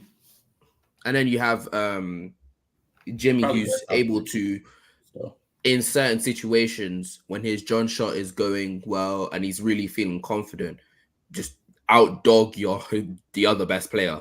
Like, he can just do that. Jimmy Butler this season, he's been shooting like 2 threes a game, and he's shooting at a 44% clip. He's been making. I'm not moved. I'm not gonna lie. I know, but I'll move because he usually doesn't even shoot threes. I see this season he's taking 1 or 2 threes a game, and he's knocking them down at 43%. Like, how can I not be moved by that? I've never seen it from him since he's worn the Heat jersey, and the team has gotten deeper. We like to talk about what the Celtics have added with Porzingis, Drew Holiday, which I understand. But Miami Heat, they've also added stuff too from the series we played. We added Hero because he wasn't playing, Rozier, Jaime Jaquez, Kevin Love's been playing great. Like the Miami Heat gotten better too. The whole NBA is getting better, bro. Like the Knicks, I agree with you when you said that the Knicks have a fighting chance. I don't like how you didn't bring up the Bucks at all, because the Bucks the Bucks they do got a chance. I understand it's not like the same team that they once was, but they a different team, man. Porzingis in the paint against Giannis is scary, bro. Like Giannis could really just go out there and have him a series against Porzingis, and Porzingis is a great rim protector, but Giannis is just a bully, man. And Porzingis on the like lighter side, if you know what I mean. Mm-hmm. So I think you should have mentioned the Bucks also. Yeah, the more and more you guys do talk about it, I should have mentioned more teams. I was trying to just get out the teams that I wanted to say, the Nuggets and the Clippers from the West. I did bring up the Knicks. I should have brought up the Bucks too. I agree, and the Heat. Yeah, but the Heat, like you can't really keep them out of any conversations. I kind of just thought you guys know the Heat is gonna always be that. Yeah. Whether I say it, whether I don't want to say it, like one of us was gonna say it. Yeah, one of us was gonna say it. Well, we knew Mar was gonna say it. That's guaranteed. Yeah, I hate the fact that team just always find themselves in conversations they don't belong in. They just don't belong in these conversations. Talent-wise, they don't. Like they don't belong in these conversations. But because of the combination of certain, why don't talent-wise they don't deserve it? Before I want to elaborate this before they got the signing of T. Roro. I think that they weren't talented enough to really compete with some teams in the East, because if you've been paying attention, the whole East has pretty much gotten better, except from the Sixers. The Sixers got significantly worse without Embiid. I mean, when in talent specifically, but then the whole system kind of changed, and you saw how great we were. But but the Heat didn't get any different. If anything, they let go of certain players as well. So like, they didn't get better. They got a little bit worse. I disagree wholeheartedly. I'm talking about talent-wise. I'm not talking about... I disagree even talent-wise, because Jaime wasn't there last year. Mm-hmm. He's been a great addition. What's the gentleman's name? Yeah, Hero wasn't there for the playoff run, but during the regular season. Wasn't there. Terry Rozier wasn't there. Regular season. I'm mainly thinking of like during a regular season who wasn't getting like, or who wasn't there, or who wasn't getting like playing time. Yeah, I'll say Kevin Love. Kevin Love came during the buyout. Towards the back end. Yeah, he was a buyout. Yeah, and then this season he gotten accustomed to the Miami Heat. I'll even say Nikola Jovic. He either starts next to Bam or he just gets zero playing time because he fits really well. No, I'm serious. He fits really well next to Bam. And like his weakness is defense, so Bam kind of covers that. Yeah, he kind of reminds me. Yeah, and he's the tallest player on our team, which is crazy. He's like 6'10". He's our tallest player. He shoots threes. He almost plays like point guard for us at times at power forward, which is really cool. But he's either there at starting or not playing at all. Duncan Robinson has even gotten better, man. The whole team has gotten better. DeLon Wright, he came recently from the buyout market. He's literally just there to be a point of attack defender. Like, I understand he probably ain't going to do too much on offense, but on defense, having more help next to Bam is amazing for us because Jimmy Butler is still an elite defender. He is. Bam is still an elite defender, or he always will be. And you just got someone else. Like, the Miami Heat have entirely gotten better. And Xeno, I do want to also say, like, even from a talent standpoint, like, the same thing that happened with the 76ers this season, same thing that, we talked about endlessly to start the season off with the Bucks and stuff like that. Like, coaching does play a factor in talent. Like, when you have the best head coach in the NBA by a wide margin and Eric Spoelstra, like, no matter what the talent wide margin is crazy, but yeah, it's wide margin. The second best would be Nick Nurse. Exactly, and I don't think there's a wide margin. And even Nick Nurse is not on Eric Spoelstra. I don't think there's a wide margin between both of them because the one time that they played against each other, actually, it was a chess match. I remember it was a chess match. But if it's a chess match and you can't say that Nick Nurse got dogged by Spo, which he does to literally every other coach. I don't think when LeBron went up against KD, it wasn't like he just wiped them off the map. It was competitive, but you knew who was the better one by a respectable gap. That's Eric Spoelstra. But there wasn't. He can go blow for blow with Nick Nurse. You said respectable there, and in also originally you said wide gap. those are two different things, my guy. Wide gap and respect and respectable distance. Isn't that the same? That like no, they're not. He's just saying more. One sounds worse than the other, but it's still the same. It really isn't. Like the only reason why Mars is saying this is because it's his own coach. That's literally the only reason why. Okay, buddy. Look at that big ass smile. Look at that. Okay. I think Mike Malone is a hold on. All right, Eric Spoelstra is the best. He's the best head coach in the NBA. We just saying Mike Malone is a good coach. Oh, good or great? Which one are you talking I think about? he's a great, honestly. Like you talking about like top 5? I think he's he's probably. Is he top 5? Nah, he can't be 3. I think Talu's still a better head coach. When one of your biggest adjustments, I know the small ball lineups turn you guys off, but it is effective. I'm just saying when one of your biggest one of your biggest adjustments in the playoffs is I'm gonna play my starters 45 minutes each. Hey, all right, bro. No, okay. How many people need to also understand this when we talk about like head coaches and stuff like that? People do need to understand outside of like the creme de la creme, every other head coach has like a significant flaw that can doom or get them high praise. Like in the case of like a head coach like Mike Budenholzer, him not making adjustments and stuff. Nigga, we made that same complaint about Doc Rivers. We make that same complaint about head coaches like Mike Brown. Like we made those same complaints about those type of players. At least Mike Brown does actually does that. Well, okay. Well, no. I'm saying as far as like that level of a flaw, like you not making adjustments. And even in Mike Brown's case, did he make the right adjustment? I feel like that you can argue if he made the right or not, but the actual, how do I say this in the best term? The flash, it's weird to call like a 50-year-old coach like flashes, but the flashes of the ability to try different types of coverages is something that Coach Bud didn't do except from 2021. like even in 2021, I don't think he really did anything. He did. He put Giannis onto what's his name? Onto Jimmy Butler, and that kind of just fried the Miami Heat's whole like. But then okay. I guess. And then another coach I like who just I guess. But he did leave him on an island though. Yeah, of course. Another coach I like a lot is Mark Dangle or whatever. Oh yeah. The OKC coach. His only weakness from when I watch is that he is so insistent on having Josh Giddey start. I feel like Gordon Hayward would be a better option. No. Dorian Mar. No. Dorian. Not for the amount of minutes that he, especially with his starters that he gives. Gordon Hayward, because Gordon Hayward in Charlotte was getting, I want to say he was getting like upper. I want to say he was getting 30 minutes a game. He's injury prone. I'll check to be sure. He was getting 30 minutes a game. All I know is when I watched him in like third quarter and fourth quarter increments, he just noticeably looked gassed. He's older. He's Maybe I am thinking about another Gordon Hayward for real. You said what? I don't know, man. I feel like Gordon. No, I'm not. I'm not tripping. I do think Gordon Hayward should play a tiny bit more. But yeah, you're right. He'll play 32 minutes a game. He averaged 15 points, 2 turnovers, 5 assists.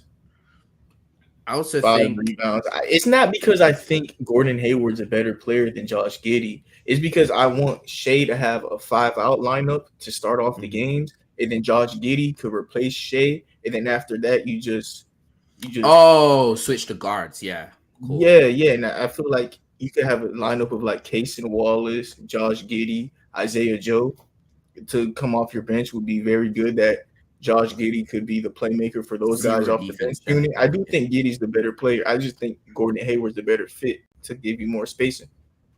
I don't like how. What's up? I just heard that 3-guard lineup, 0 spacing. But the thing is, though, not spacing. I mean defense. So Josh Giddey, in my opinion, is like a small forward. In my opinion, but he's a point forward who is being forced to play. I don't even know what position he plays power forward for that team. I'm pretty sure he's not a power. He's like a small forward, power forward, I guess. Real quick chat before we move on to the next topic. Oh no, he plays shooting guard. What the fuck, Bro, they throw everybody everywhere. I swear to God, bro. Yeah, bro. Jalen Williams, he would also be asked to guard less power forwards if you put Gordon Hayward in that lineup, because Jalen Williams, he's playing out of position too. I feel like they should just move the whole depth chart up. One, put Gordon Hayward at power forward and have a real nice 6-man with Josh Giddey controlling the offense. So you always have an elite ball handler on that team on the court. Leaf is in the backstage, but he's not even at the camera yet. Oh, there he is. What the fuck? How do you do that? Hey, that's that Leaf in Leaf, how the fuck did you do that? Yeah, my bad. Hold up. I was watching another video. What's good? Leaf, was you laying down? No, I'm not laying down. What you talking about? How did you do that? This nigga came from under. He didn't come like. No, because I had to fix a wire underneath the Oh, okay. I was so confused. I said, "What is this? The Undertaker? What the fuck?" Said the Undertaker. Oh, goddamn. Now, Leaf, you was talking earlier about Boston. What's your take? Who do you think is capable of knocking Boston off in a 7-game series? As of right now, nobody. But I will tell you who I think is capable of weakening Boston. Mar, don't look at me like that. I will say who's capable of weakening Boston. The team that's capable of weakening Boston, to me, in the first round is Orlando. Because they have all the pieces to weaken them for the next team, bro. So the thing is, so the reality is, if they in a dog fight against a team in the first round, I see it against Orlando. If they just so happen to see Miami in the first round, I think they're gonna be fresh enough. But at the same time, that's going to be a drag out series too. Miami could for sure weaken them. But I would rather a team like Orlando to weaken them, because that's a team that we don't really have no expectations for. If Orlando weakens them, then they're going to be weakened enough by the time they see a Miami or they see a Milwaukee. I'm not worried about the Tangerines. The Tangerines is the Knicks, by the way. For those of y'all that don't know. We're not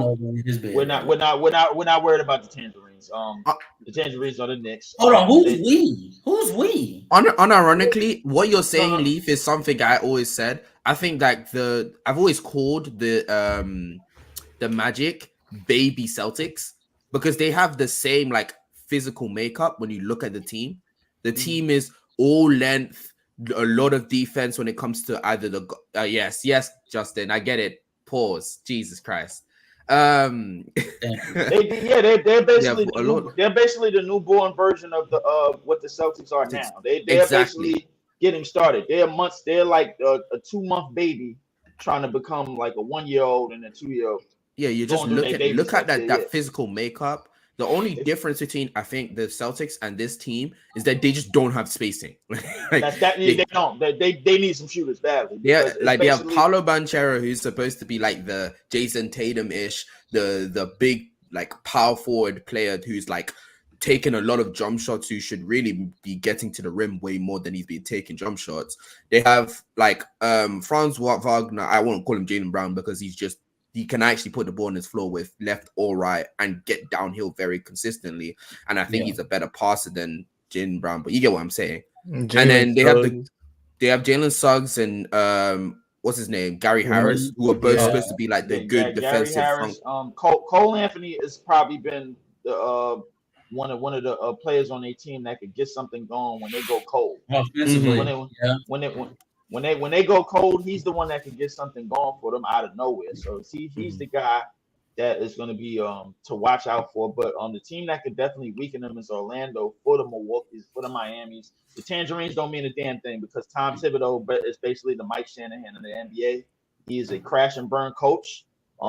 He always has been. Playing Precious Achiuwa and Josh Hart for 40-something minutes a game just because the roster is that shortened just goes to show me that he has no intentions on digging to the bench. He has no intentions on digging to more than a 7-man rotation, even late in the season. Why should I think he's going to do it in the playoffs? If you don't want to take my word for it, just go ask the Chicago Bulls of the 2010s what he did to them. So like I stand on that. It's not about him.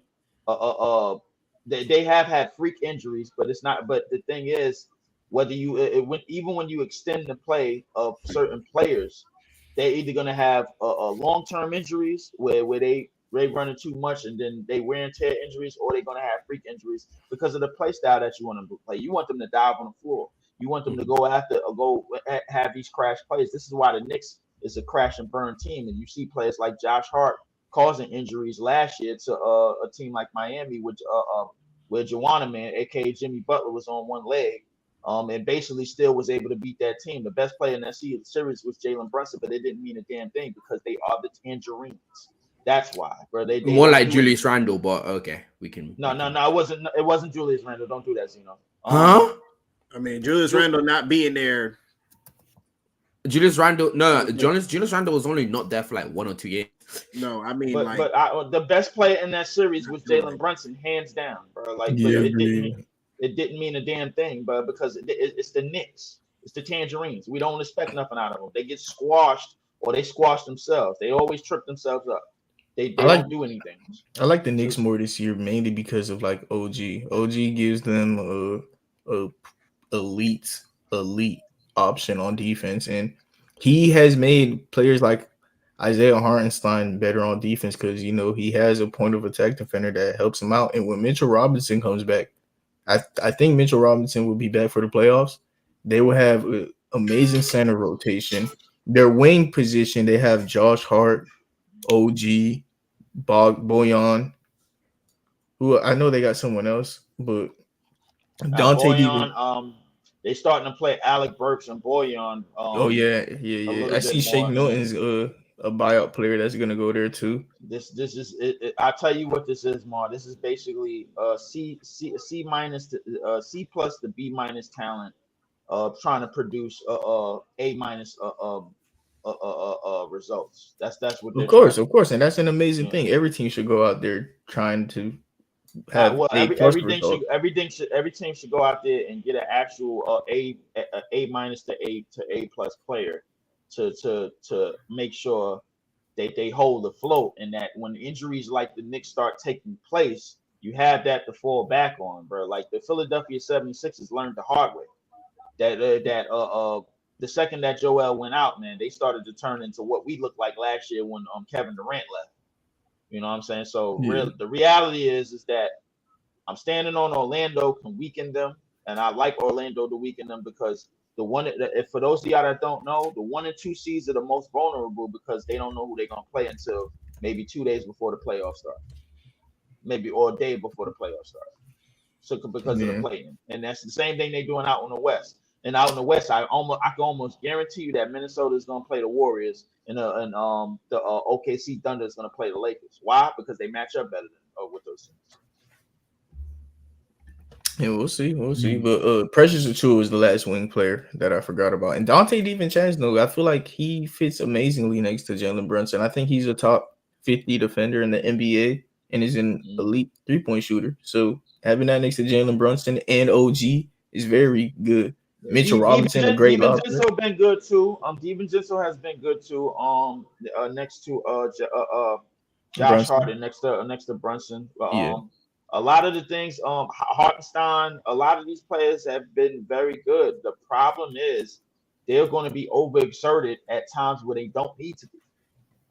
As deep as this team is, man, when they are healthy, and I emphasize the win because the thing is, if Tom Thibodeau keep running through bodies left and right, man, that just goes to show you it's time for the Knicks to change something at the helm of the head coach. Because if he keep running through these dudes as deep as this roster is, when they look healthy, and you go on 2K, you can see that how healthy they are. If you take the injuries off, and then they don't look healthy now because Tom Thibodeau is running through them like a knife through butter. Then that means something got to change. Head coach. Yeah. All right, fire. All right, Leaf. We gotta wrap up. We finna we got about 2 more topics we're gonna knock out. If you want to stay. Yeah, I'll stay. I'm there because I got my right. thing up already. Yeah. Sounds good, brother. Sounds good. All right, we're gonna get right back to you. All right. So we got to talk about the 65 game rule. We got to talk about Boston. Real quick. We're gonna do one more topic and then we got a fun little game that I want to play with you guys. It's called Who's Greater? Who's greater? Real quick, I just want to get you guys' thoughts on the fact that as of this past weekend, Luka's not 25 anymore. Luka is 25. Oh, I mean, he's not 24 anymore. He's not under the 25 parameter anymore. So seeing as he's out of that conversation, because we do understand he was running everybody's list as the best players. How long? I'm gonna see how long is it? Was it 4 years straight? It was yes, from his second season onward. That nigga was running. It's from 2019-20 to now. All the way up and down. That nigga has been running that list, and it hasn't been a debate. Yeah. Now that he's out of there, I want to get you guys' thoughts of who is the new leader for the best player under 25. Rodney, I want to roll with you first. I mean, I went and looked up some stuff. I saw from Complex. They had Edwards, but I think with the ability of Halliburton being able to shoot, facilitate, and control his whole team, I think Halliburton is number one on my list. And then I would go with Edwards. Because his injuries, I have to move Zion down. I have to see more from him before I can put him up there. But I'm gonna go with my man over there in Orlando. Paulo? Yeah. Paulo? Yep. Oh, that's better. That's a. He gives you a lot more than just Zion just being powerful. Yeah, I feel like you missing. There's a couple names that. Are you talking about LaMelo and Maxey? Ja Morant. Chet Holmgren? 25. Chet Holmgren? I'm not putting Chet up there yet. Victor Wembanyama? Chet is down my list. They're on the list, but they're not up there yet. I don't know. Alvin Sengun and Scotty Barnes. They're ahead of Paulo for me. I think Maxey is. I'm not mad again. I'm not mad at Paulo. I'm not mad at Paulo because I think Paulo is a great name to say. It's just it like that. It sort of puts in perspective how talented of a league we're in. To where Paulo, I think this season is he not averaging? I think he's averaging like 23-8 or 7-5 or something like that on respectable efficiency. And that is not like that's in discussion of whether it's like even top 5 under 25 players, because that's how that like there's players that's providing like similar production, if not better. Like that's crazy. So to just to go over one more time, you said you're going Tyrese first, Anthony Edwards second, and Paulo's your third. All right, Darrel, who you got? I got Anthony Edwards first. I definitely see where Rodney's coming with it, but like from a personal like reference, from what I've seen, what Ant's been doing, like just by himself in general, I've been like real impressed with it. You know, we're seeing the Timberwolves. You know, they're at the top in the West right now. Then I'm going Tyrese Halliburton, because what Tyrese Halliburton did, I was impressed with him during the first half of the season of the numbers he was putting up with assists. He was really playing the point guard position how, you know, it's truly been played. He's averaging over 10 assists a game, and he's still facilitating, scoring. Third for this season, had Ja Morant stayed healthy through the season, I probably would have put Ja Morant at third. But I'm gonna go Paolo Banchero. I like what he's doing over in Orlando. And then fourth, I'll go Tyrese Maxey. Xeno, get your top three. I want to remove Maxi from this conversation for Thank now. you, Xeno. Thank you. Yeah. I don't know why you think. Firstly, one, I don't know why you're doing that.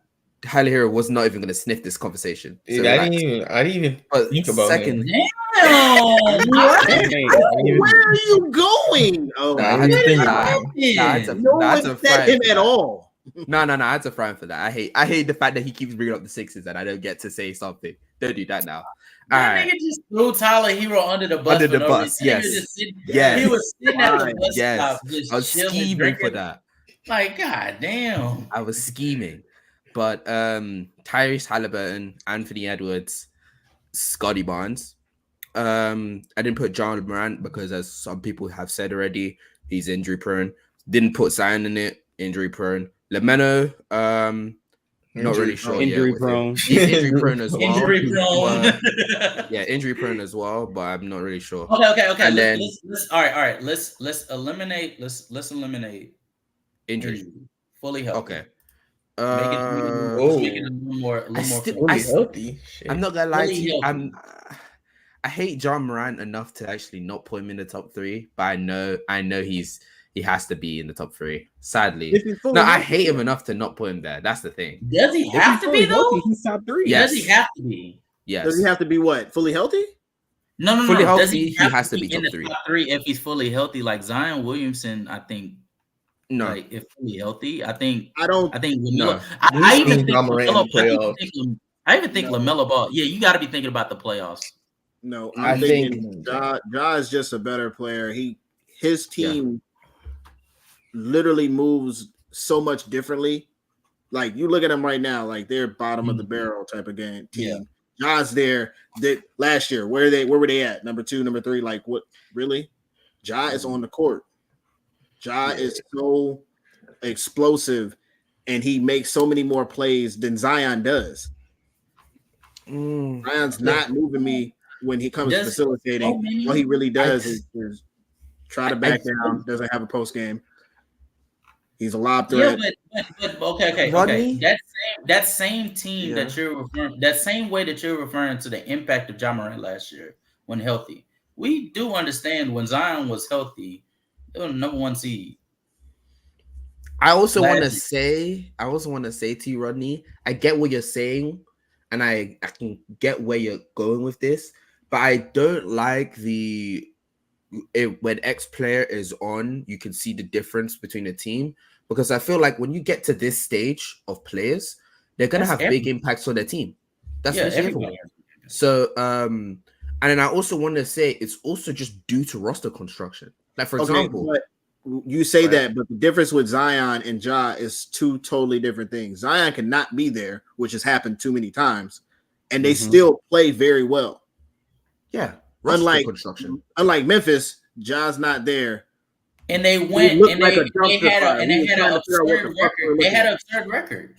When he wasn't there in 21, there was I forget what the record was, but it was like a known narrative that niggas was pushing about how the Grizzlies during the regular season was looking massively impressive without Ja Morant there.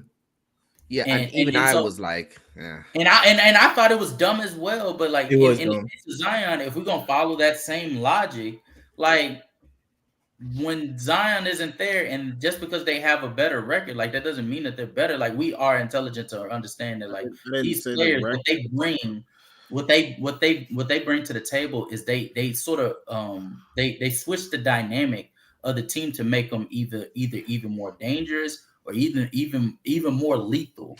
And so in Zion's case, man, to be quite honest with you, I feel like the case for the Pelicans why they look better without Zion, it's just simple they just got used to not having a nigga on the floor. Them niggas, like, if you're not on the floor, Like eventually the dynamic just gonna switch to, hey man, Brandon Ingram, bro, the nigga not coming, man. We need you to get buckets. CJ, we need you to turn back the clock. Like we need you to do that. Like the nigga not on the court enough. Eventually, them niggas get used to it. Same thing with Ja Morant. Like them niggas, they were hyped when Ja wasn't there. But when the way that Ja leaves the floor, especially when it's over some bullshit like Instagram. Like, nigga, yeah, like that's gonna fuck up like the locker room just a little bit. Like there's different dynamics that's thrown into the fold over why like these players why these teams look better or worse when the player isn't there. Like we gotta be honest about that. I feel like just looking at Zion's play when he's on the court, especially when he's healthy, the rim pressure he puts on is unmatched. His finishing level is unmatched. Agreed. Only by like 2 or 3. Like, Ja Morant is one of them. Giant is a monster. I don't think he's a better finisher than Giannis, or was it Jokic last year? Was it? Ja Morant? Is Ja's finishing? No. Ja Morant. Like that. He was one of him and Shea were the only guards in the league to average like as many points in the paint as they did. Oh, no. Okay. Points, but I was talking about as far as like the efficiency in the rate that you're attacking the room. Like I think Zion was fighting with history with the way that he was finishing. Yeah, add that to the fact that he keeps on progressing as a playmaker, as a driving playmaker. Like he keeps progressing. He's progressing, but Ja Morant's already elite at that. I'm saying this. I'm saying this with the utmost respect. As a finisher, I want to say this with the most utmost respect. Zion is nowhere near as good as a playmaker as Ja is. I'm sorry. I don't even like Ja. I don't like defending this guy. But Zion and Ja, no, listen. Zion and Ja are not. I think they're not contemporaries at this moment of time. I think that Ja is clearly the better player. Yeah. I think Ja's passing and playmaking, his vision is just clearly superior. Whether it's clearly superior. I think the fact that him getting to the rim, I think him getting to the rim is really second to none. It's second to none when it comes to the. Is second to none when it comes to the guards, and I do agree. Zion is the better rim finisher, but I think that Ja has more counters. I also want to say, to add on to Rodney's thing when he says when they're off the court, they don't play the same. That's mainly due to the fact that their half court offense is fried without Ja, and that's because Ja provides so much from his downhill threat and playmaking. Wow, his rim pressure. Couldn't you argue the Pelicans makeup, the Pelicans makeup of their half court offense? There's no reason why Zion should be this efficient around the rim. What do you mean? Like when with the makeup of Valanciunas, who is a paint, like he's mainly standing around the paint. He's even decided to start shooting threes just in combination. Somebody got to step out. What the fuck? And he's not doing it. He's not doing it at a respectable rate. He's not doing it at a respectable rate that would consider him a floor spacer. He's shooting 35%, and he's been doing that since the Grizzlies. I feel like, he is. Yeah. He's shooting 35%. How many attempts? It's like 1 or 2, pretty sure. So is that a respect? Would you call that a floor spacer? No. I'm not saying he's a floor spacer, but I'm saying he's at least stepping out. But for Zion to be best utilized, you would like to put him around shooters, which they have maximum floor spacing, right? Or at the very least, it doesn't even have to be maximum floor spacing, but it need to be more floor spacing than what he got over there in Pelicans. What? He has Jose Alvarado, who's a respectable floor spacer. He has Trey Murphy the third, who's a respectable floor spacer. Brandon Ingram, who's a respectable volume. What's the volume? Because now do you want me to hit you with him? Okay, so Trey Murphy is Herb 7. Increased incredibly from the 3-point range. Exactly. Brandon Ingram. So honestly, Brandon Ingram. Go ahead. No, I was just gonna give them the numbers, but if you want to go for it, bro. What showed me that Ja Morant is on Zion's level, if not almost better with rim pressure, is when the Pelicans traded Steven Adams to the Grizzlies because Zion couldn't finish with him in the paint. And then John Morant went out and had his best season with Steven Adams clogging that paint. I was like, dang, John Morant. And it's because of how good of screens that Steven Adams sets. But Zion he couldn't finish because Steven Adams was clogging the paint. John Morant, he's very elusive in the paint and stuff like that. I don't agree with that. I want to add on to the fact that they had a coach that been thinking in the 2010s. Like the coach, okay, you could bring he was an outdated coach, but they had the same player and very different results. Is what I'm saying. Coaching does matter too. It does matter too, but it shows you how good John Morant is with non-floor spacing big, because John Morant can do something Zion can't at all, and that's shoot three sometimes. John Morant, he be having games sometimes where he just knocks down 5 of them things, but he also has games where he go 0 for 3. So. It's inconsistent. I feel like the construction of the Pelicans, even with the floor spacing, like Brandon Ingram, even though he counts as a floor spacer, majority of the time he has the ball, he's looking to score the ball. Like we understand. Like he's not necessarily looking to create advantages for Zion. Disagree. No. He's one of the best. One of the best. He's one of the best wing playmakers in the league. He's an underrated playmaker, fair enough, but to the degree that Zion needs, as far as a player that creates on the perimeter, no, he's not that. Oh, of course not. Yeah. Okay. So So CJ McCollum would count as a floor spacer. Again, he's creating for self. Herbert Jones is a floor spacer. Although I do think the volume is a little suspect, but 3.5 is still respectable. It's respectable. I'm not saying that, but it's a little suspect. Trey Murphy, you ain't getting no argument from me. You know how I feel about Trey Murphy, Mar. Like what are we talking about? I'm not giving you Jonas Valanciunas. I'm sorry, I'm just not doing that. But on top of that, on top of like the floor spacing being like a little suspect, the 23rd in attempts, like the 23rd in attempts as a team, and like that, I think that counts for something. On top of that, they don't have a real point guard to set up Zion Williamson. Like, do we not realize that? Like, Zion is having to create for himself downhill a lot. No. That's because they don't play Jose that much. But hey, Jose was suspended. Me personally, I don't know what people see in Jose. As far scrappy defender, he can space the floor. Scrappy defender is fine for like a player that's getting like 17 minutes a game, which he gotten for the time that he's played. My thing is, I'm sorry, Mark. My thing is, niggas are talking like he needs to be the starting point guard for them. He's not that. Like who's who do y'all think Jose is? Jose is not. He's not that. And so I feel like they should go. Jose is the same.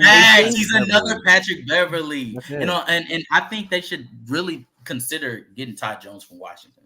I was going to say that, Justin. I was going to say that. The other day they started a lineup. I was like, holy, bro. They had Trey Murphy, Herb Jones, Brandon Ingram, Zion, and Jonas. I was like, this being your starting lineup, like these players are all good and stuff, but holy, man. They don't match. They don't match. You need something to make this lineup make sense. Yeah, and then off the bench,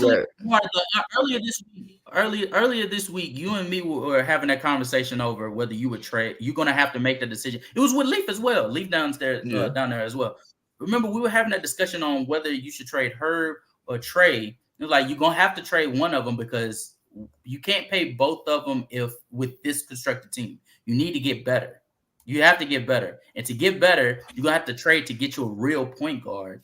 But for you to trade to get that point guard, you're going to have to pack one of them niggas up. And so what I'm saying is following that same logic, Ty Jones would make all of this make sense. Ty, or a player of his build. Of his playing style. Yeah, you know what I was. My bad. I wasn't listening on what. So y'all was talking about. No. So Lee, remember earlier this week on Mars show Up the Score when we were talking about how building when looking at the Pelicans, you're gonna have to make a decision between Herb Jones and Trey Murphy because they need to get a point guard. You need to get a point guard. I actually want to reset my sentiment on that because I kind of agree. I seen what you was talking about. You did say a lot of y'all did pick Trey Jones over Herb Jones. Trey Murphy over Herb Jones, yes. Trey Murphy over Herb Jones. Okay. So about my sentiment, if they do need a point guard, then that means that they move off of CJ. That they're moving off of CJ. I've been saying they need to move off of CJ. Yeah. Okay. All right. So I agree with y'all. For like I agree with y'all on that sentiment. I like Tyus Jones. In terms of them getting somebody that is able to be the point of attack that defensively like a Herb Jones, that's going to be a little bit hard to replace. Yeah. But at the same time, the ceiling of Trey Murphy is not something that you just give away. I understand that. So they're in kind of a bind here. So now you got that on top of the fact that they definitely need to resign BI. They definitely need to resign Ingram. So realistically, if you're the Pelicans this offseason, Dan Griffin, he got a lot of work to do. He got some decisions to make. But as far as this team right now, I just want to speak on the team right now. They are surprising a lot of people by holding the float in the West. I think they not surprise me. Well, holding around at that 5th and 6th spot, that was kind of surprising to me, being off the fact that I didn't have Sacramento dropping as far as they did. I didn't have them. I had them probably no. I had Sacramento. They was number 3 last year. I had them maybe at 5 or 6. But the Pelicans are showing that they are light years better than them. That they don't have no answer for light years Zion. is a little bit. No. They listen. A Kings fan to tell you, bro, and I know one. He's going to tell you they are light years better than them. Light years, bro. Like because they have nothing for Zion. They have no answer for Zion. They have no answer for Zion. Yeah, 6. Yeah, okay, I had them on the 8. All right, respectfully. Yeah. No, I think. Okay, go ahead. To speak on Zion's ability to get in the paint to begin with, he just knows how to attack shoulder to shoulder. I don't know if y'all remember that drill where they hit you with the pad, bro. Like, and you got to draw through the contact. Zion, he's running through that shit and finishing through your big, bro. With I'm going up left, you know I'm going up left, and you're not stopping. It's just that simple. So is it conducive to playoff? Can it translate to the playoffs? We'll have to see. But as far as him, as he's at the point of his career, as soon as he steps in the paint, it's a high percentage shot. And it's a high percentage probability that it's going in. And now, in terms of the point Zion thing, I think his playmaking is good enough for what this team has around him. In terms of Valanciunas stepping out, in terms of finding shooters and everything, because he occupies a lot of the space inside the paint. He's occupying from that top of the free throw line, and he's taking damn near anybody off the dribble. Anybody off the dribble. And I mean anybody. He's taking damn near anybody off the dribble. They're not guarding him. He knows how to go. He knows how to drive shoulder to shoulder. He knows how to find a weak point in the shoulders where he's driving and get to where he needs to go. So the defense of that team is not being respected at all, because even though we all know that they don't have rim protection, but they just don't let people get to the basket.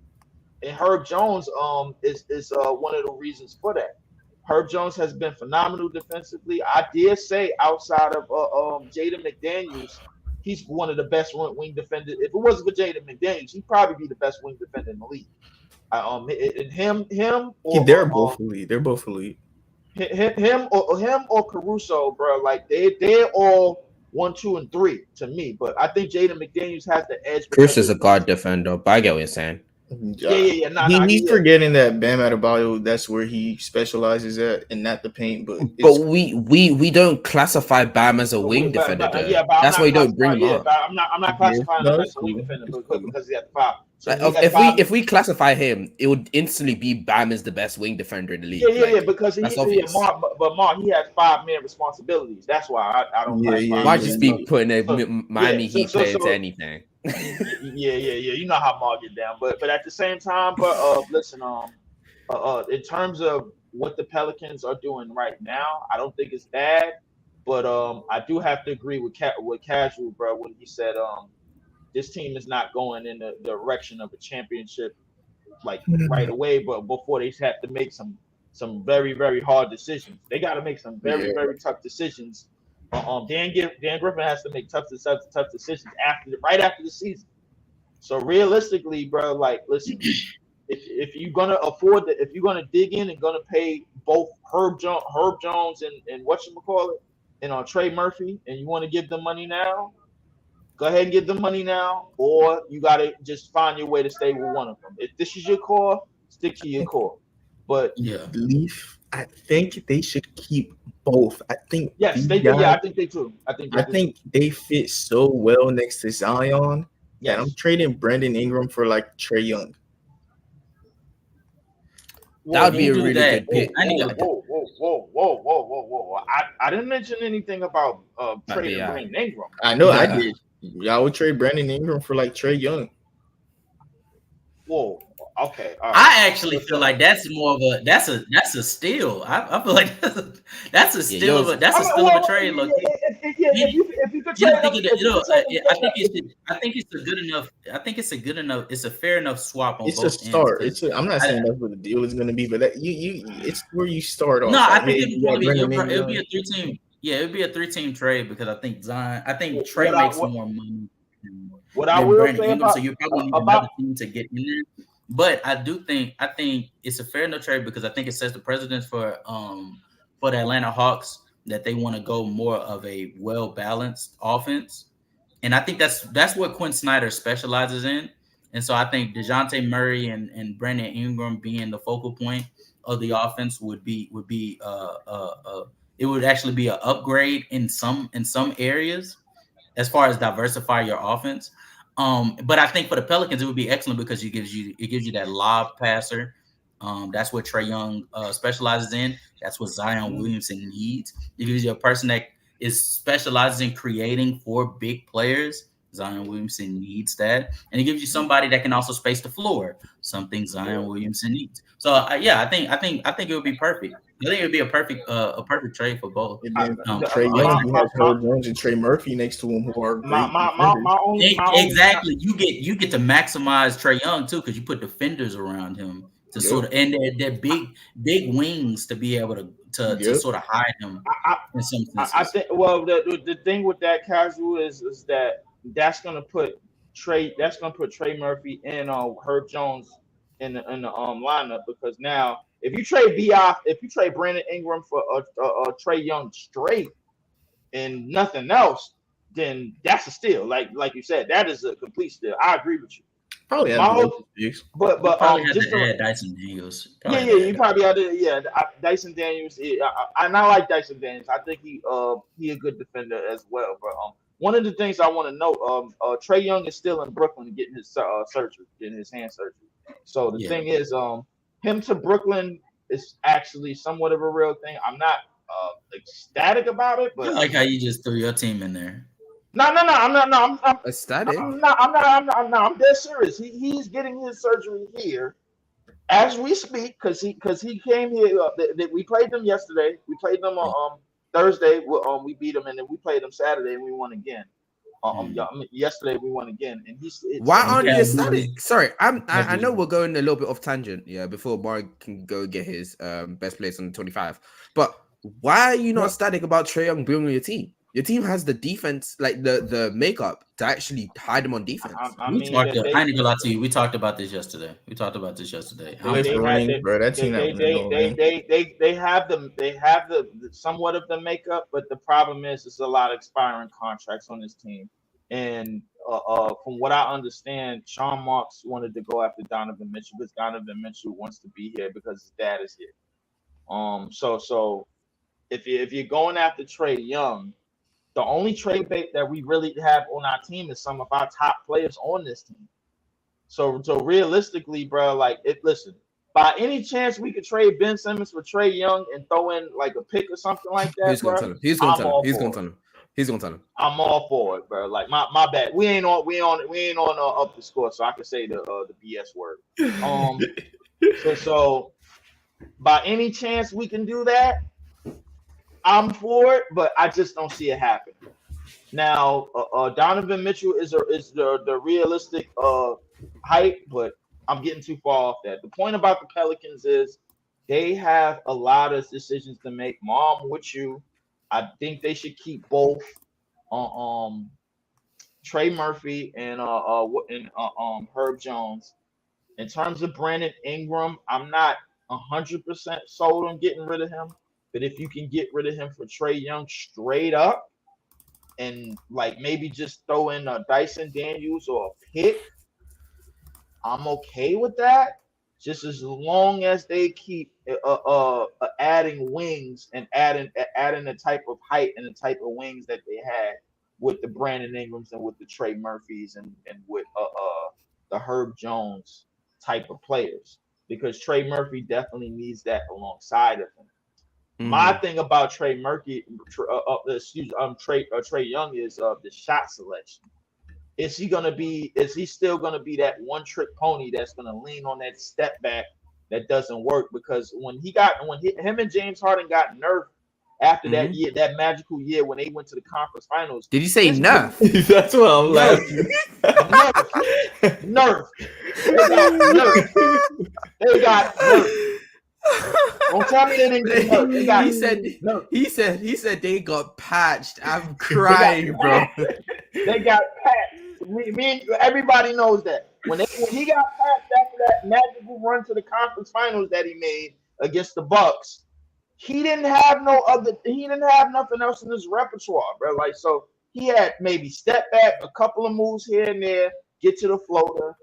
And he couldn't run into the contact no more and run off and flail his arms on some Joel, the shit that Joel be doing. All right. You don't need to be here. The foul bait. You know that. But you understand what I'm saying. But he couldn't do that anymore. So the thing is, now the shot selection got worse. We talked about him having one of his worst years shooting last year, and that's a testament to that. That last year and the year before, the shooting splits have gone down. He has gotten patched, nerfed, stitched up. He ain't get stitched up yet. He ain't filling the bullet wounds.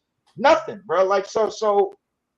If I'm Trae Young, if I'm other teams, I'm looking at what Trae Young is going to be a detriment to defense, because defensively he's like. You can. You should only trade for him if you got like elite defenders. He is no. Hold on, Leaf. Let me get my top. My 25. 25. That's what I wanted to say. Yeah, go ahead. Best player under 25. Oh, yeah. Okay. Right. Anthony Edwards. Anthony Edwards is the best player under 25, and then we're gonna do no injuries. So after that, I got John Morant, number 2, and then I'm gonna go Tyrese Halliburton, and the name I was waiting to name off. I think Victor Wembanyama right now is better than Paolo Banchero, and I love Paolo Banchero. Thank you, Victor. I would agree with that. Victor is amazing defensively. He is on the wrong damn team. Go. Victor. He's on the wrong damn team. Go. He's on the wrong damn team. Yeah, but yeah. He should have went to the Utah Jazz, and everybody know it, bro. Like, if he was on that team, bro, like Leaf will never let go of the Utah Jazz. Top 4 in the damn West. I'm calling that, bro. Like, come on, bro. He's already hilarious, bro. He's already a top 10 defender in this league already. Oh my god. No. Victor, did you hear what I said? This nigga Xeno is hilarious. All right, appreciate y'all for having me on next week. Yeah. All right, buddy. Comes onto here, hates on my team, then leaves. Yeah, bro. Fuck you. Oh wow! Wow, why are you gonna be so angry afterwards? If you really think about, all right, well, you're laughing, so I guess. Xeno, to correct you about the Sixers, they did add talent. Kelly Oubre was looking like a candidate for sixth man before that. No, he wasn't. No, he wasn't. No. Casual. Wait. Let me get this up. Leave.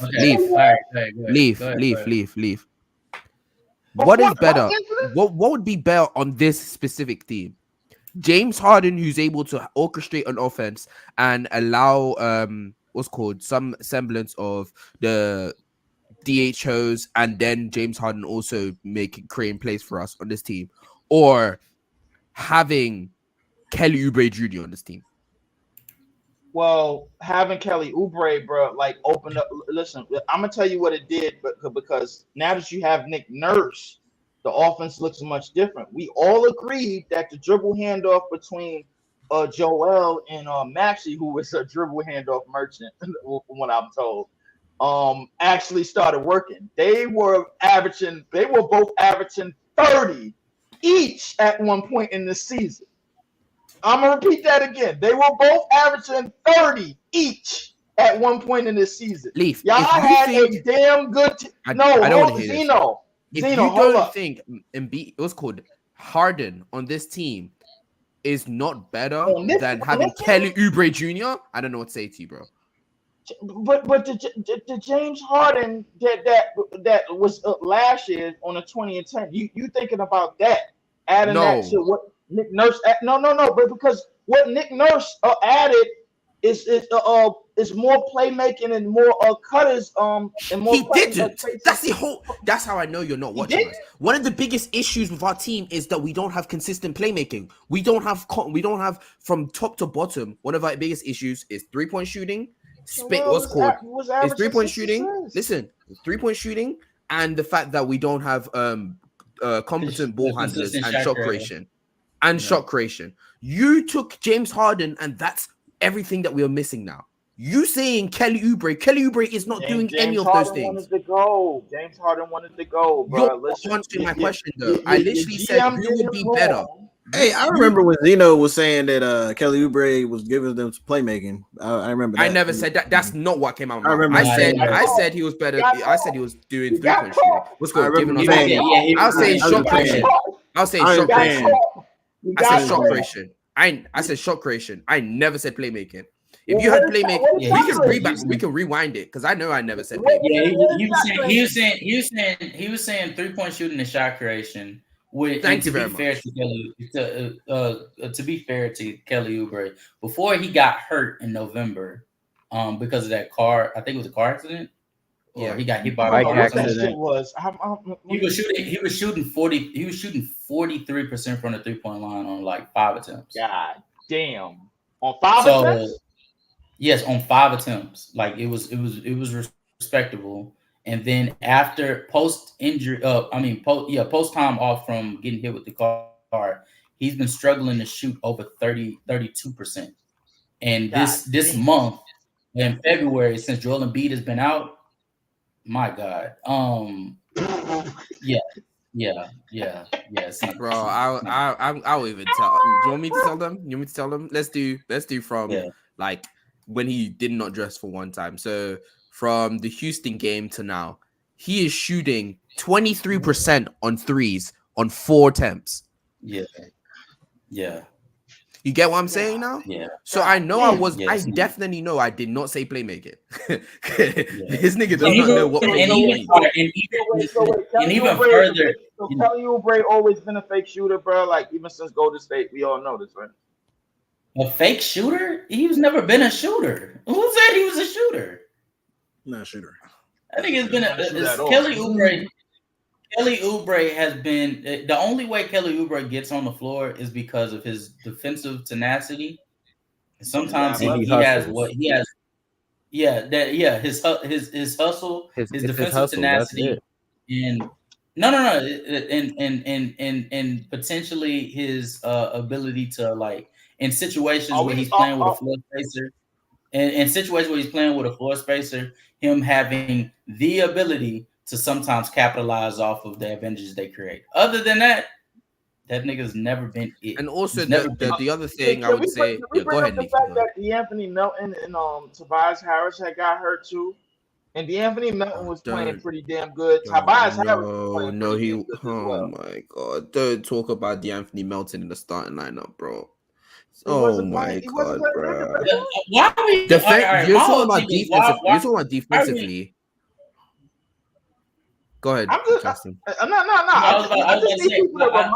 wondering, like, why are we talking about the Philadelphia 76ers? Like, it was supposed to be there. Like this was supposed to be one of the best teams that Joel Embiid has ever had. Like, we all came into this season basically saying they're going to be worse. Yeah, we basically wrote off Philadelphia. Exactly. Like, look, I'm all for slandering Xeno. There is certain lies that I just. And Justin, he's not even slandering. He's trying to say that we didn't get better talent wise. And I don't have the heart to tell you, but Harden is better than the signings that we have on our team. I got no heart to tell you if you think that. Fine. That's all fine and well. So it's better talent. We got worse talent. We're fine with the talent. Listen, you A1 on the talent, but what I'm saying in terms of how they were performing as a unit, bro, you couldn't really tell if they needed talent and playmaking and all the things that you could. Needed. You could, because when we played against better teams, that always got emphasized. Embiid was able to just outdog everyone because Embiid was out and out the best player in the league. But you could always pay attention to when Embiid, when it gets close or when it gets down in the shot clock, and Embiid doesn't have a good advantage, or Embiid can't beat, they're not throwing the ball into Embiid because there's not a good angle for that. You could always see that Tyrese Maxey is trying to get downhill, but the team is not letting him, or he's trying to take a step back three when he's never been. Well, the more volume he has, he's not been that good 3-point shooting wise when he's doing pull-up shooting, and then especially self-creation. Essentially, when he's self-creation, he's not there. James Harden would have been the correct player to have again with Embiid there because he can actually self-create, and he can also he's a very good entry passer, which literally means I'm sorry, I don't know what to tell you, but if James Harden's on this team, he fixes our 3-point shooting issues, he fixes our playmaking issues. He fixes our shot creation issues. Like, I don't know what to say. Why are we talking about the Sixers right now? Hey, Xeno, my bad, man. I just kind of had somewhat of an epiphany that, listen, James Harden left my team, man, and we seen what happened. Now James Harden left the Sixers, and now we seeing what happened. Right now, exactly. Like, we both going through the same shit, man. I mean. Yeah, ironically, you guys are going through the same issues. That's crazy. Casual. This is not a laughing matter because when he left the Houston Rockets, the same shit happened to them too. So. No. Yeah, I think they were way worse than what that was. The same thing happens when James Harden leaves. You lose another self creator who also is a willing and able passer and playmaker, and that leaves a hole in both of you guys' offense, and even the Houston Rockets until they got Fred VanVleet and shit like that. So no, you're actually right. Yeah, you're actually right. That is exactly what you guys lost James Harden in the past 5 years, and look what happened to him. Yeah, that being said, I'm not gonna lie to you. You could just say that about LeBron. Zeno, that being said, though, there is something that the Philadelphia 76ers have done that you guys are still yet to correct. You guys, they got a great head coach. Exactly. Yeah, they got a great head coach. Yes, they do. Yes, they do. They do. They got we have Kevin Ali right now, bro, but who is way better than Jock Vaughn. Yeah, way better than Jock Strap-on. Like he's Leaf. Way better than him. Hey, Leaf. If Nick Nurse came to your team, that makeup of that team is Nick Nurse's wet dream. I'm not even gonna lie to you, bro. The amount of length on that for your wings and everything. The fact that Nick Claxton also can switch as well. Nah, yo, Nick Nurse, that would be a Nick Nurse wet dream defensively. Yeah. You couldn't pick any other words. You just had to say what dream. Of course he did. Of course, you guys just hate on my terminologies, bro. When you say, I don't know why. Xeno, you went from calling the Miami Heat the cockroaches of the Eastern Conference. They are though. They just don't die. How are y'all not used to Xeno's the cockroaches of the Eastern Conference? Damn. Tell me the last time you thought that.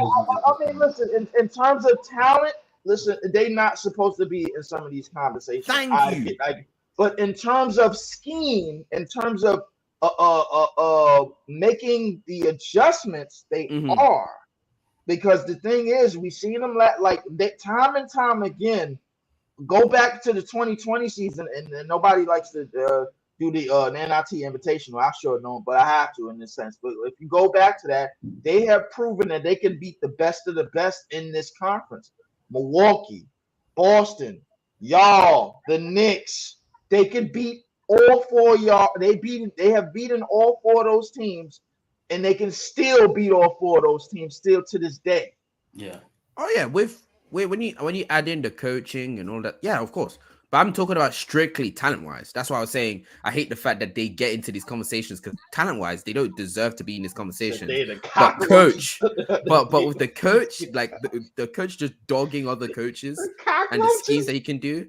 That shit is so disgusting. But go, Justin, because I know you upset, boy. No.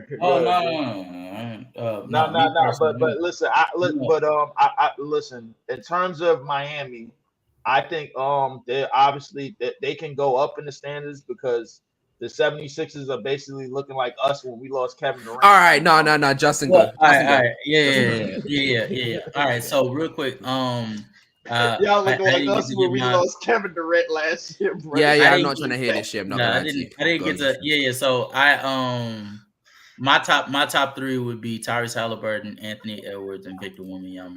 I don't know. Like I don't know. I get the statistics because the statistics don't. No, in every facets of the word under 25, Victor Wembanyama should be top 3 on everybody. The defensive upside that he's one showcased this season, and then 2, he hasn't even scratched the surface on him being more disciplined. I completely forgot about him. That's the thing.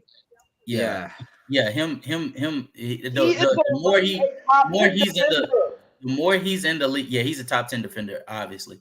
And then the more he gets used to the league, the bigger he gets paused, and just the more skills he develops when being used in a Greg Popovich defensive scheme.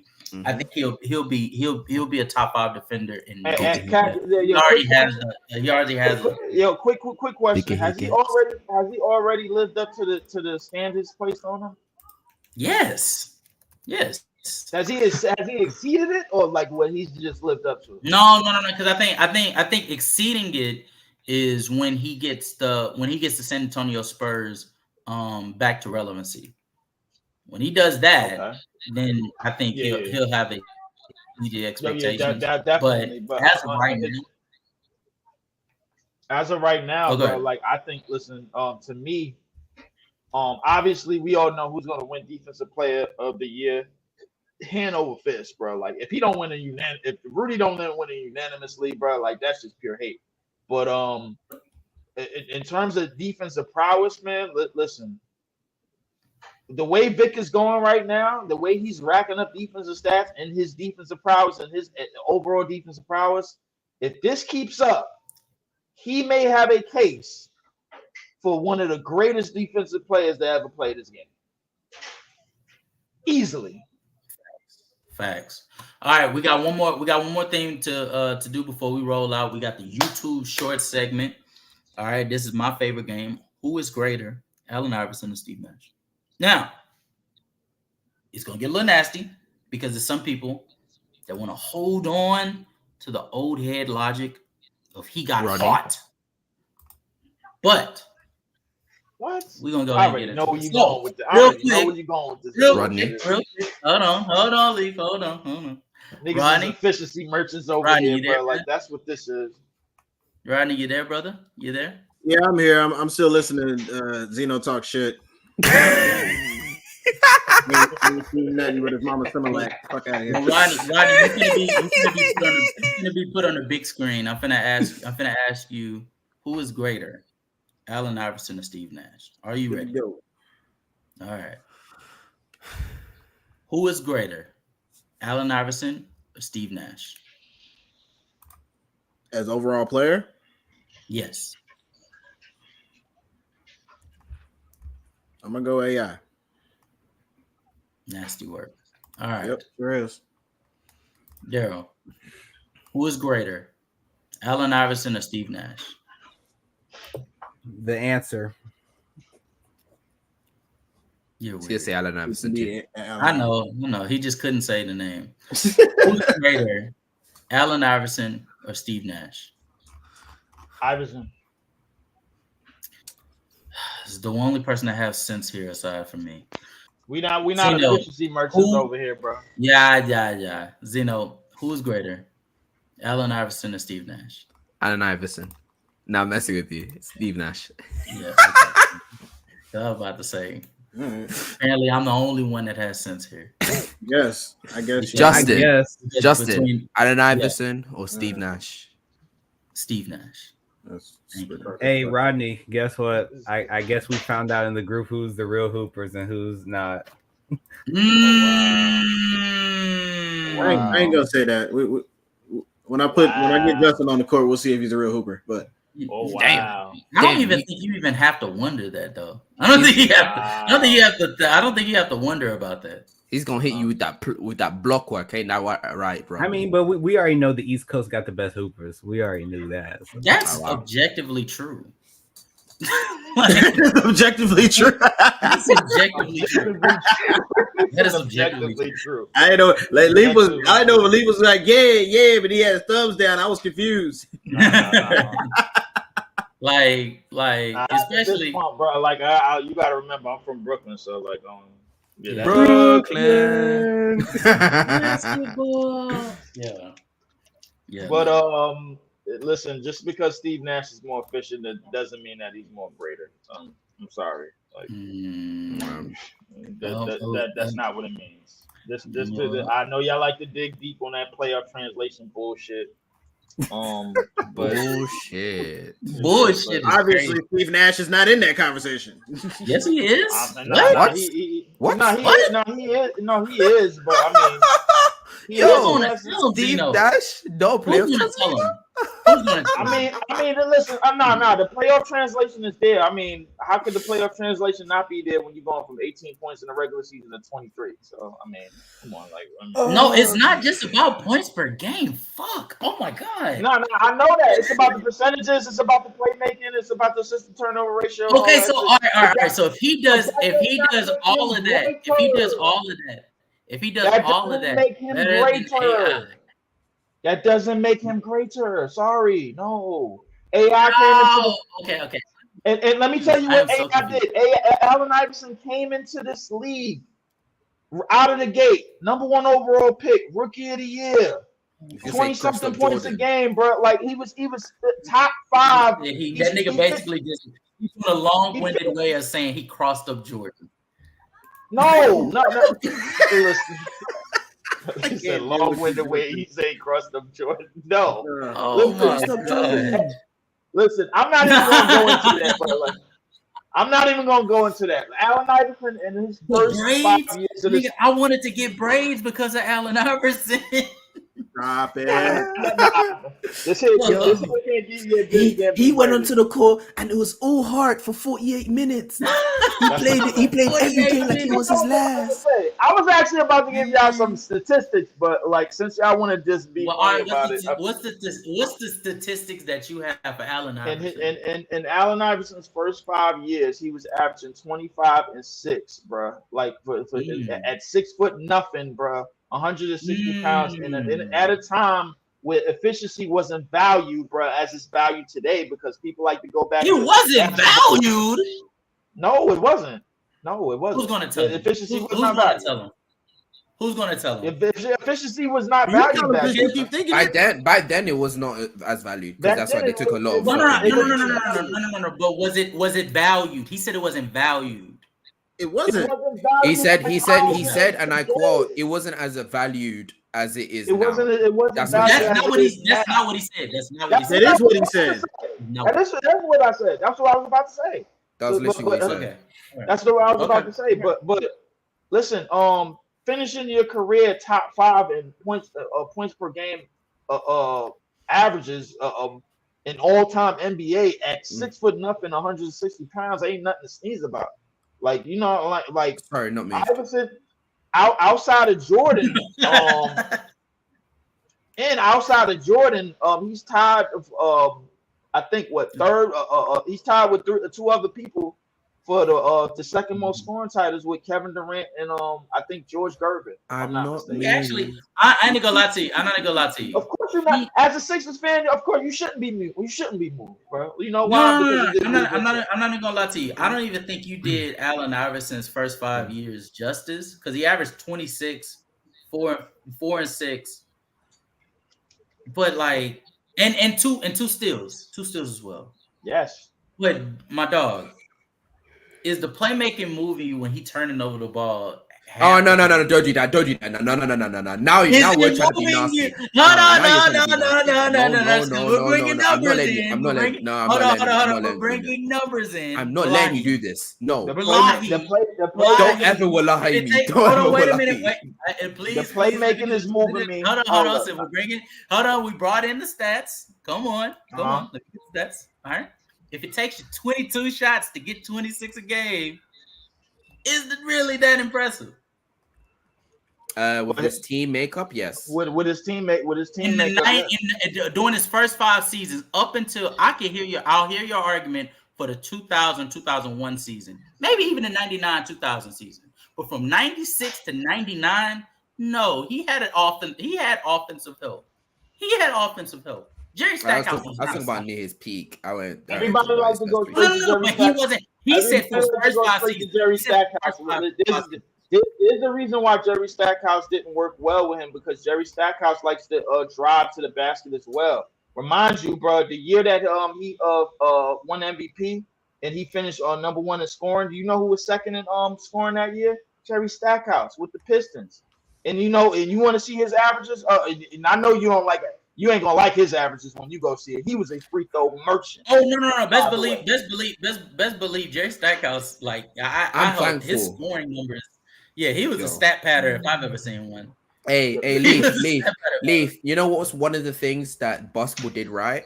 Not let Jerry Stackhouse win that scoring title. Oh my god! Yes, they did basketball right, because man. He was averaging 20 something. He was averaging 29 a game. And I think he was getting to the free throw line a lot because he likes to attack.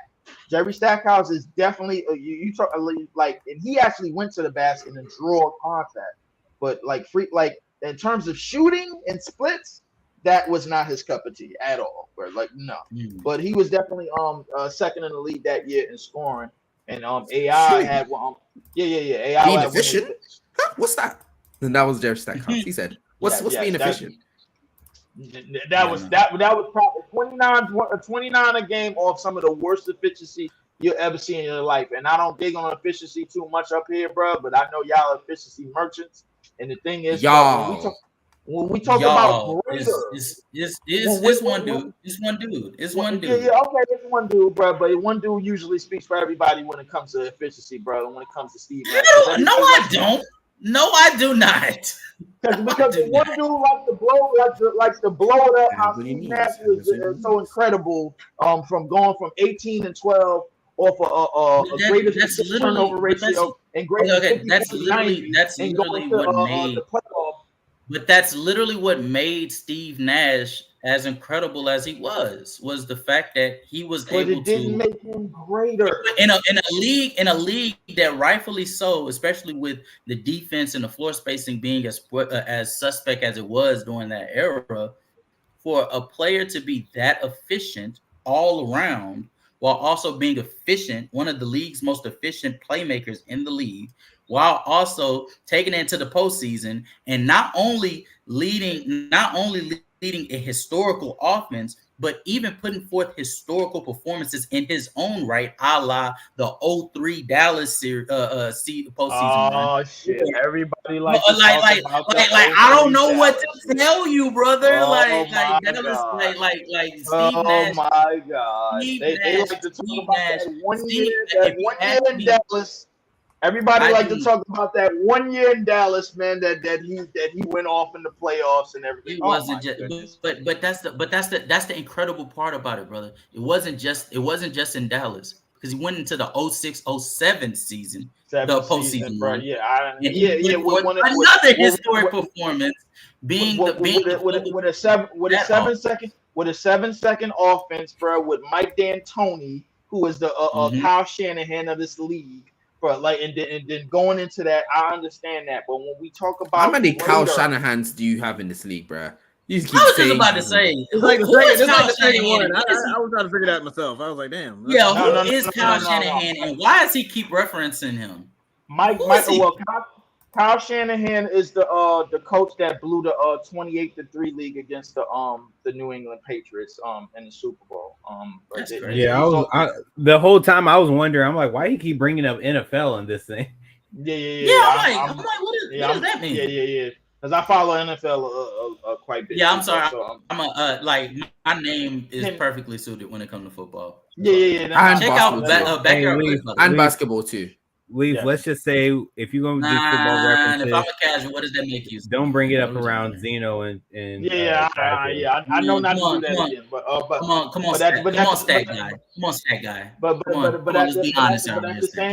at the same time, when we talk about greater, bro, I think there's no doubt about it that Allen Iverson's greatness, bro, like wasn't just in his stats, bro. It was in a lot of other things as well, bro. Like, and I agree. I think what we, I agree. Hard. Yes.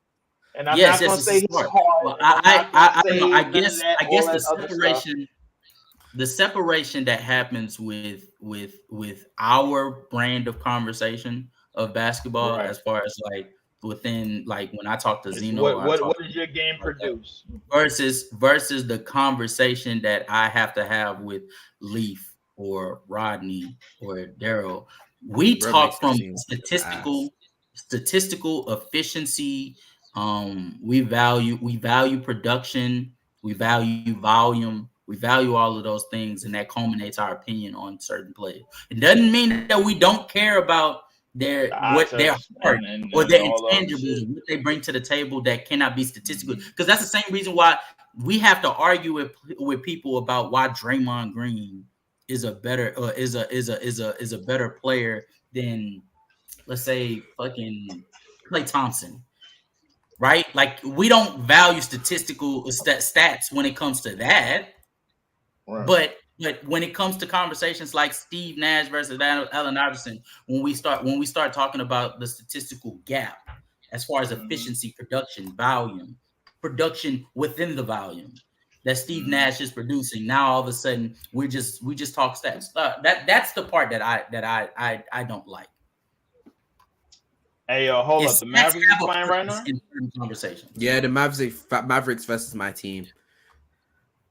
Tobias Harris has 20, so I'm happy. He's not actually being a troll this time. Wait, let me see what's going on, because the Nuggets did win last night, like I knew they was. The Mavs are getting the ass beat by us right now. The Sixers is actually up. They're up by 12. I actually got the Celtics to lose today. That's gonna before you do that, chat. I just wanna we're finna wrap this up. I've been going for 2.5 hours. Really 7 minutes overboard, but you know, we did it for y'all because y'all have been rocking with us. No, Maxey might be injured. No. Maxey is hurt. Oh no! Yeah, he slipped and he hit his head on the floor. His head. Oh shit! Oh man! Oh yeah, this is just bad. That's as soon as you said that, I had to real. That is not James Harden curse is real. Oh man, that hurts. James Harden curse is real. I hope we don't have a concussion. Shout out to Desto, for being in the chat. Tank Jones, Mad Max. Shout out to our own Xeno for interacting with you guys in the chat. Shout out to Sturdy. Sturdy did a lot of messaging early on. So did Mad Max and Tank Jones. Shout out to Bartron. Shout out to help me out, guys. Rebranding. Shout out to Rebranding Leaf. Thank you for joining the show, brother. Shout out to Nahari and Rebranding for joining the show earlier. Swiss. Shout out to Swish.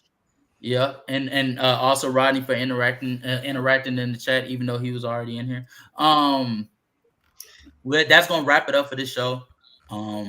Coming up shortly, I want to say in about an hour, right, Rodney? In about an hour. You guys probably give us a break. Yeah, for sure. Yeah. In about an hour and a half, we got Backyard Blitz. So if you guys want to get into some football talk and stuff like that, make sure to tune in around 3 o'clock 3 o'clock Central Time, 4 o'clock Eastern Time. Because we be having good talks over there. We're gonna wrap this up. Xeno, do you got anything to say before I end this? This is episode 6 of the Hoopsters podcast. Wow. We had Rodney in here, Darrel, Casual, Leaf, me. Thank you all for coming through. And peace out. Forget about Mar, man. Come on. I know. Oh yeah, Mar too. Shout Forgot out about to that. Mar. Nah. He's a cockroach. We don't talk about him. That's the theme of this show. That's the theme of this show. Xeno.